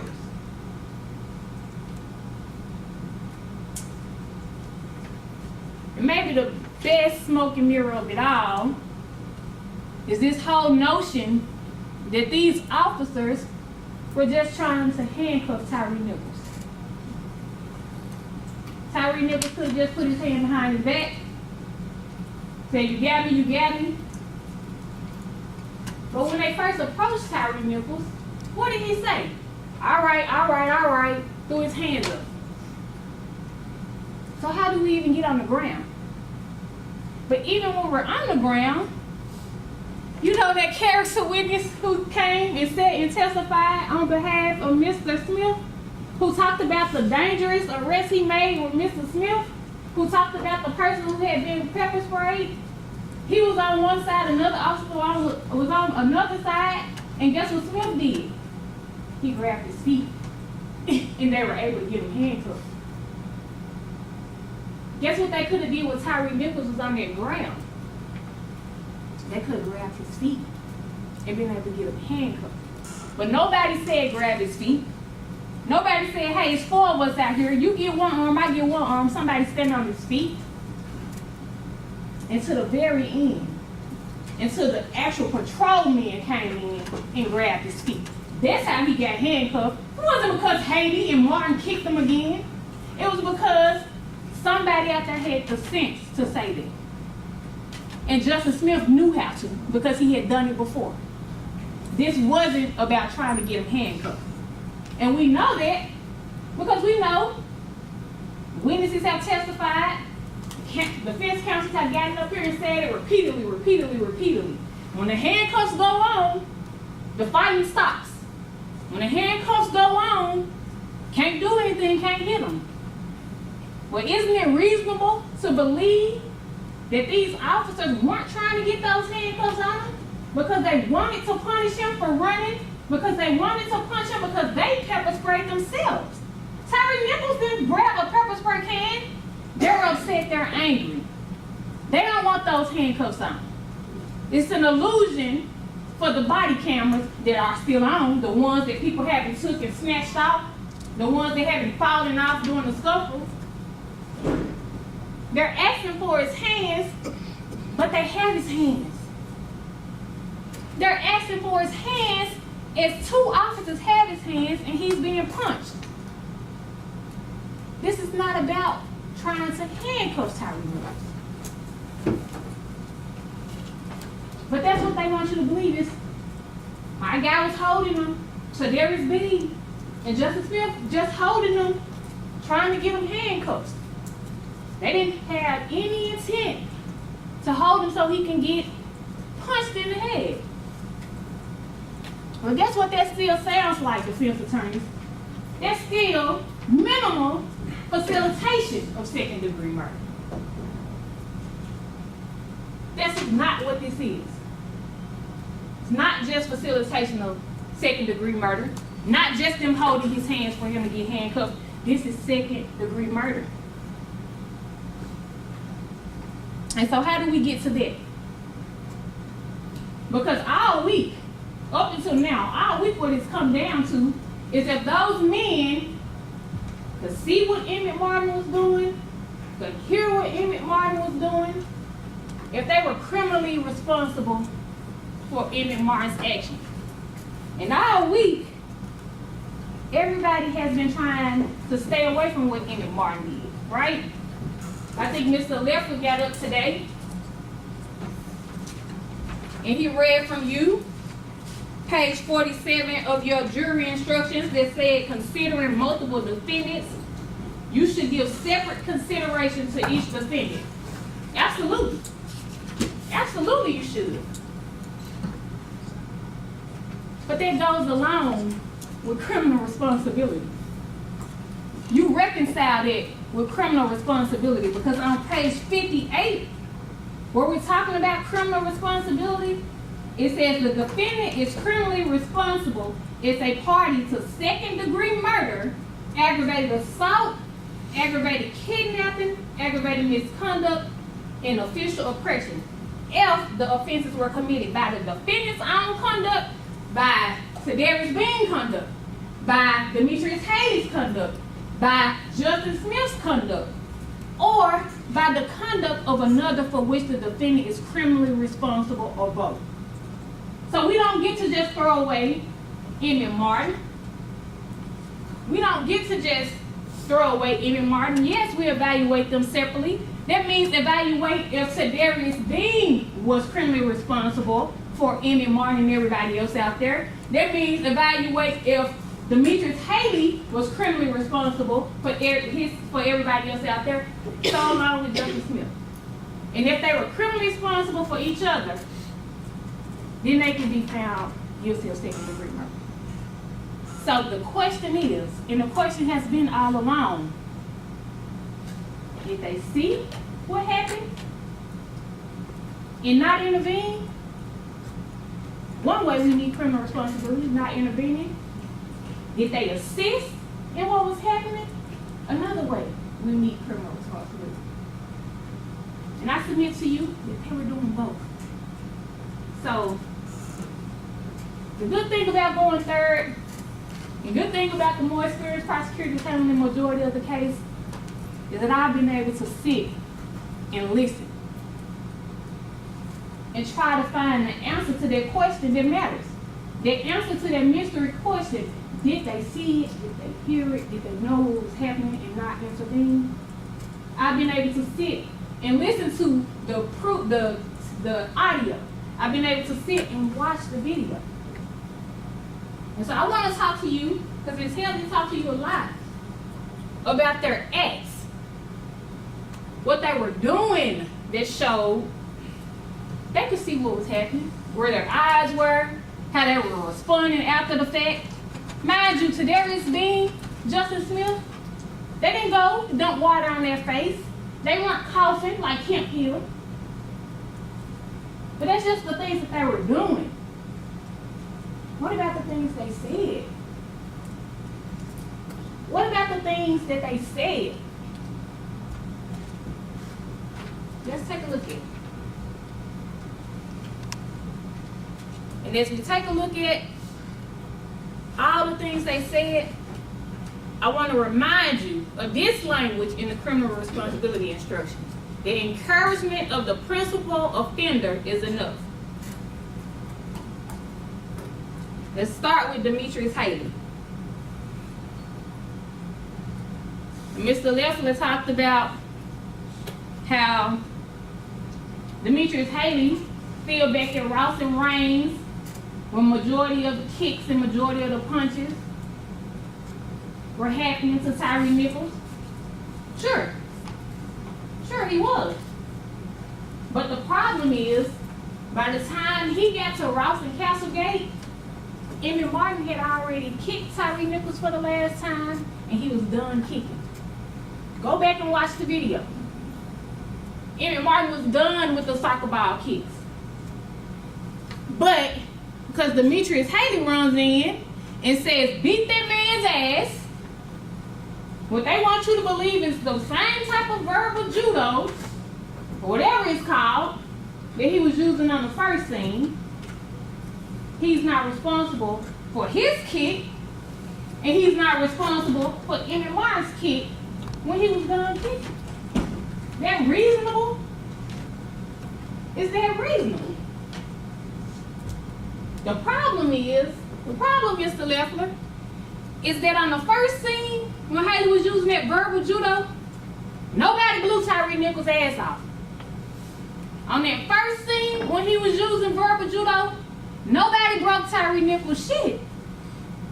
But here, Ross and Castlegate, when he jumps out that car, when those men are already over Tyre Nichols and says, beat that man's ass, he kicks him himself. He not just kick him, he looks for the spot where he wants to kick him.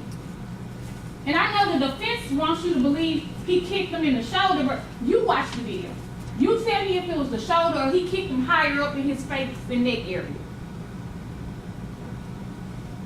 But it's not about Haley's kick alone. Because once he kicks him, guess who starts back kicking him? Emmett Martin. And we know Emmett Martin's been kicking him in the face and head all night.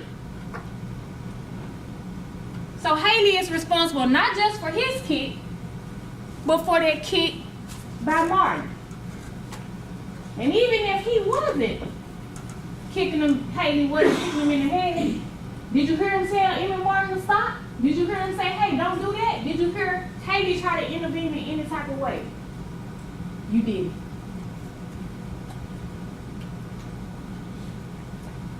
What about Tadarius Bean? Mr. Perry told you, and I would agree, the state agrees. Tadarius Bean is a man of few words, doesn't say a lot. You'll watch those videos, you will see a lot of other officers are saying a lot more.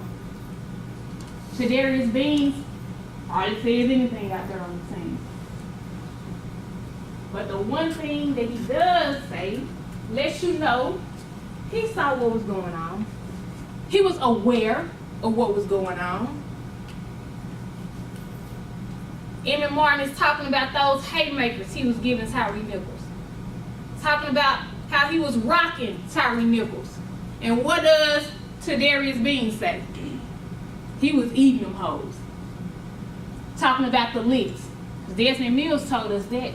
He was talking about the licks that Emmett Martin was throwing and that Tyre Nichols was eating or taking. I'm gonna play this video.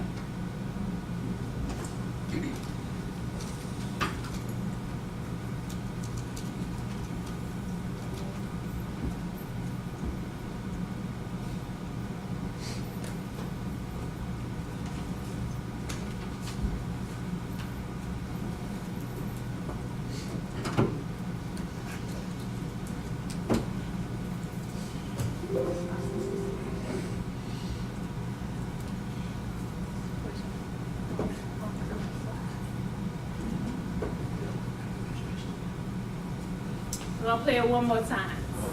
Man, I don't think that was crazy. Come on, man. I'm working on though. He was rocking the machine out here. You know what?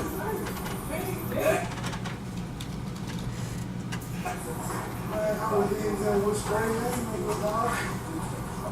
Come on, man. I'm working on though. He was rocking the machine out here. You know what?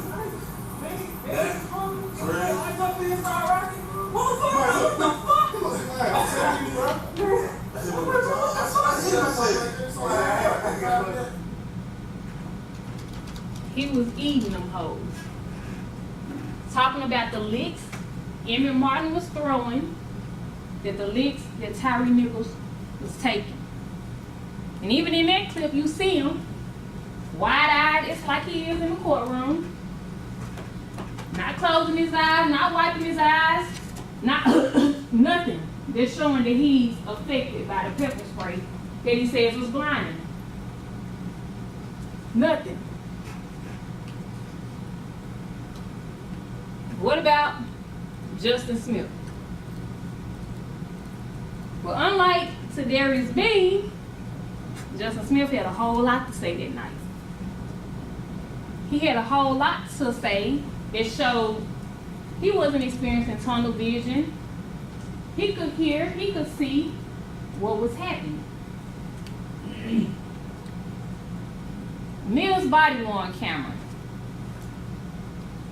Twice you're gonna see and you're gonna hear, more importantly, Justin Smith say hit him. The first time he says hit him, he's talking to Mills. He's telling Mills. Approach, Your Honor.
Justice Smith is saying hit him.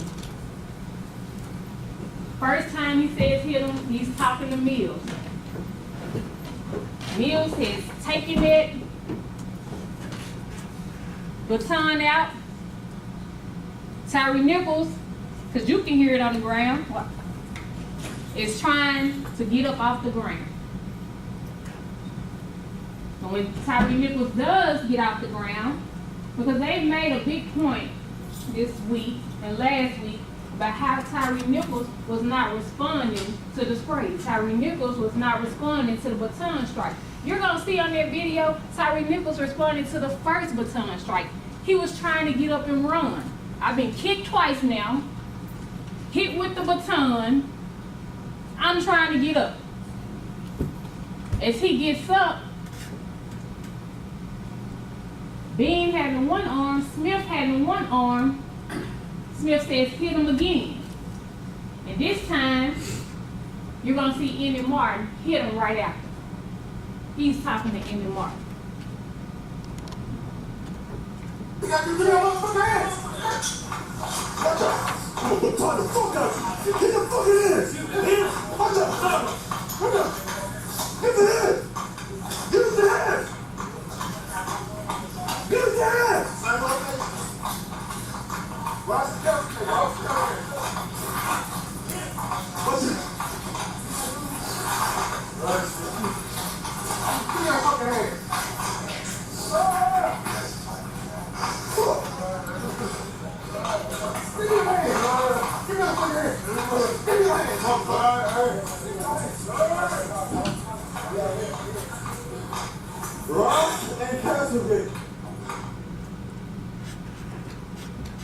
And so as these hits by Emmett Martin are going on, after Justice Smith said hit him the second time, what do we see? The direction that all these men are looking. Nobody's looking down. Nobody's looking off. You see Emmett Martin to the far right. You see Darius Bean with the hook, with the scully. You see Justin Smith with the shoes. Tyre Nichols looking forward, leaning forward from those hits. To Darius Bean, Justin Smith, all looking in the same direction. They were hearing those hits. They were seeing those hits.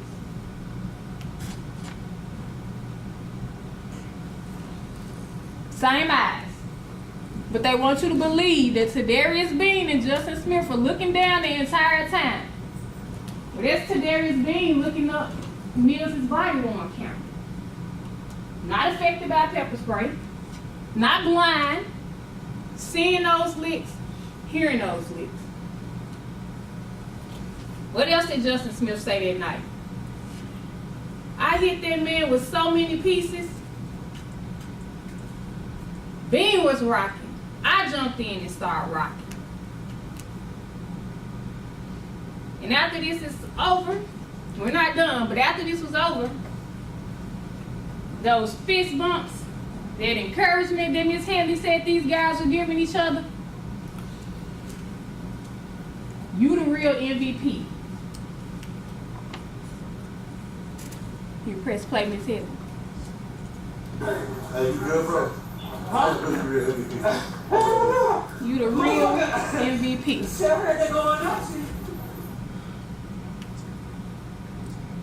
Now this one, we took turns giving him pieces. The words of Justin Smith. We took turns giving him pieces. But wait a minute. Why would Justin Smith be saying we took turns giving him pieces? If it was only Emmett Martin who was punching Tyre Nichols. But that's because Justin Smith, and it's going to take some paying attention to. Justin Smith was actually the first one who threw a punch at Tyre Nichols. Before Emmett Martin landed those haymakers, Justin Smith was the first one who threw a punch at Tyre Nichols. It wasn't a haymaker, but a baby haymaker, if you will. He was the first one.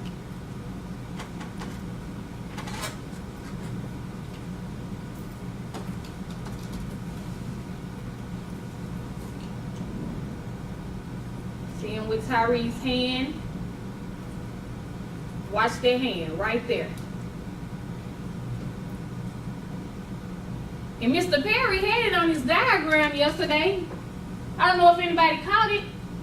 When he was laying out the strikes and the force used on Tyre Nichols, there was a little yellow line that represented Justin Smith, and he had a hand right there because Justin Smith was the first one who threw a punch at Tyre Nichols.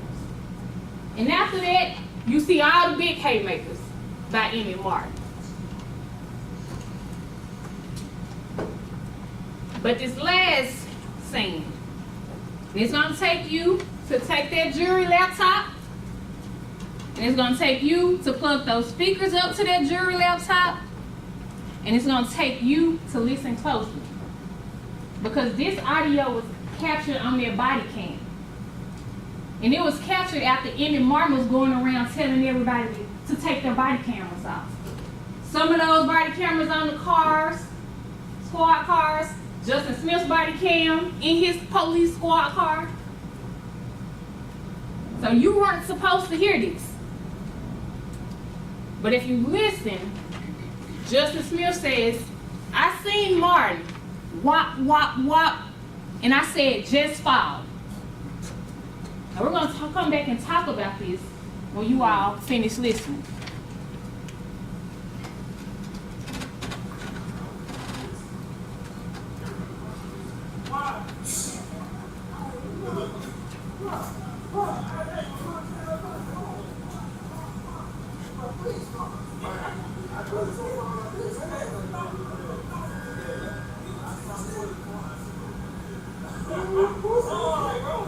Now stay right there, please, Miss Haley. That squeaky voice that we heard, that squeaky voice that Neil said Justice Smith has, says, Martin got up and said, wait a minute. Whop, whop, whop, as he's describing the hits by Emmett Martin. And then what did he say? I said, please fall. Who does he want to fall? Tyre Nichols, because he sees him being hit. He hears the whop, whop, whop. Then he goes on to say, it sounded like thud, thud, thud. The licks. He can hear what's going on. But afterwards, there was something else that was said. It's critical to this case. And when you back there in the jury room with better acoustics and you hook that speaker up, you're gonna hear Emmett Martin talk about those licks. I thought he was gonna fall. But that man who took the witness stand for the state, as Mr. Martin likes to say, Desmond Mills, you're gonna hear him say, I said, we about to kill this man.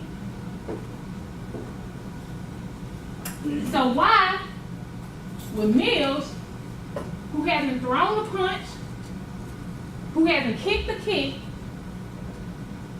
why would he say, we about to kill this man?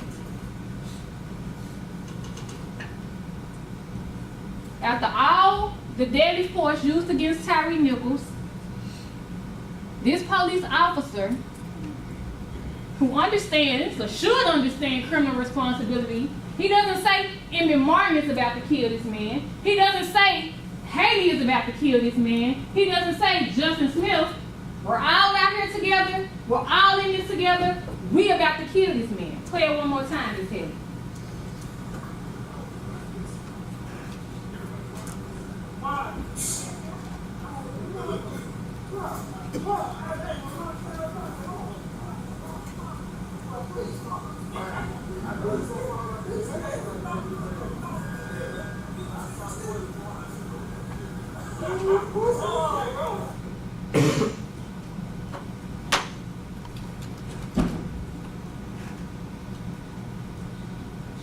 It doesn't take monsters to kill a man.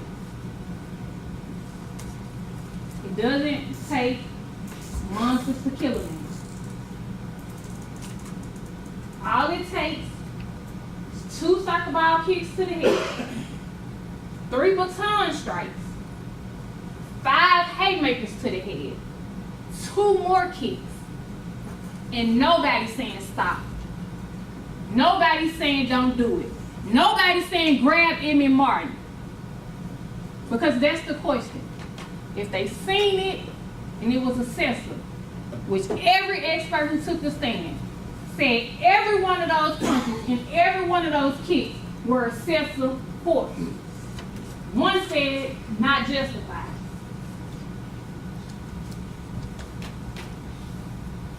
If they seen it, that's what it takes.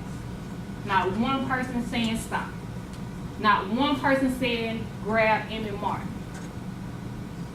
And so, when the smoke clears and when the mirrors break, those facts and that law that you have, it stands. It's still in place.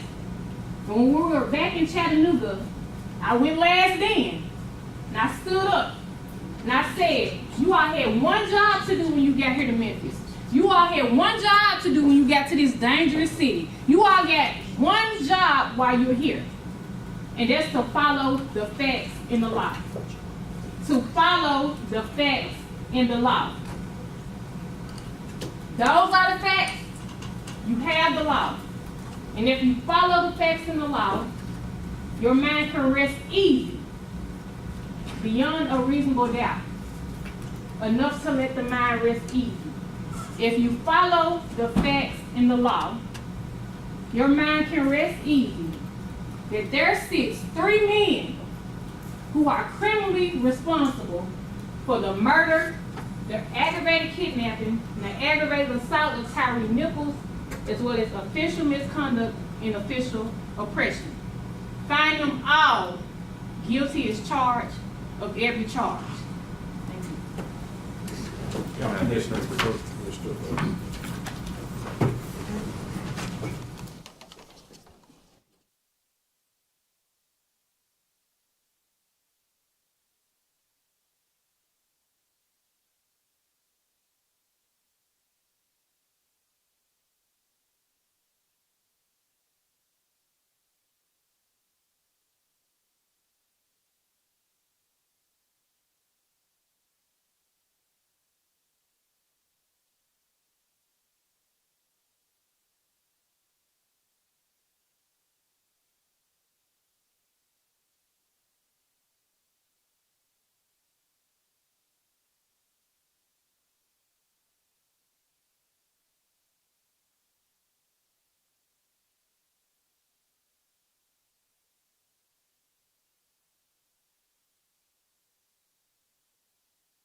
I will call you back in momentarily. Jury may be excused.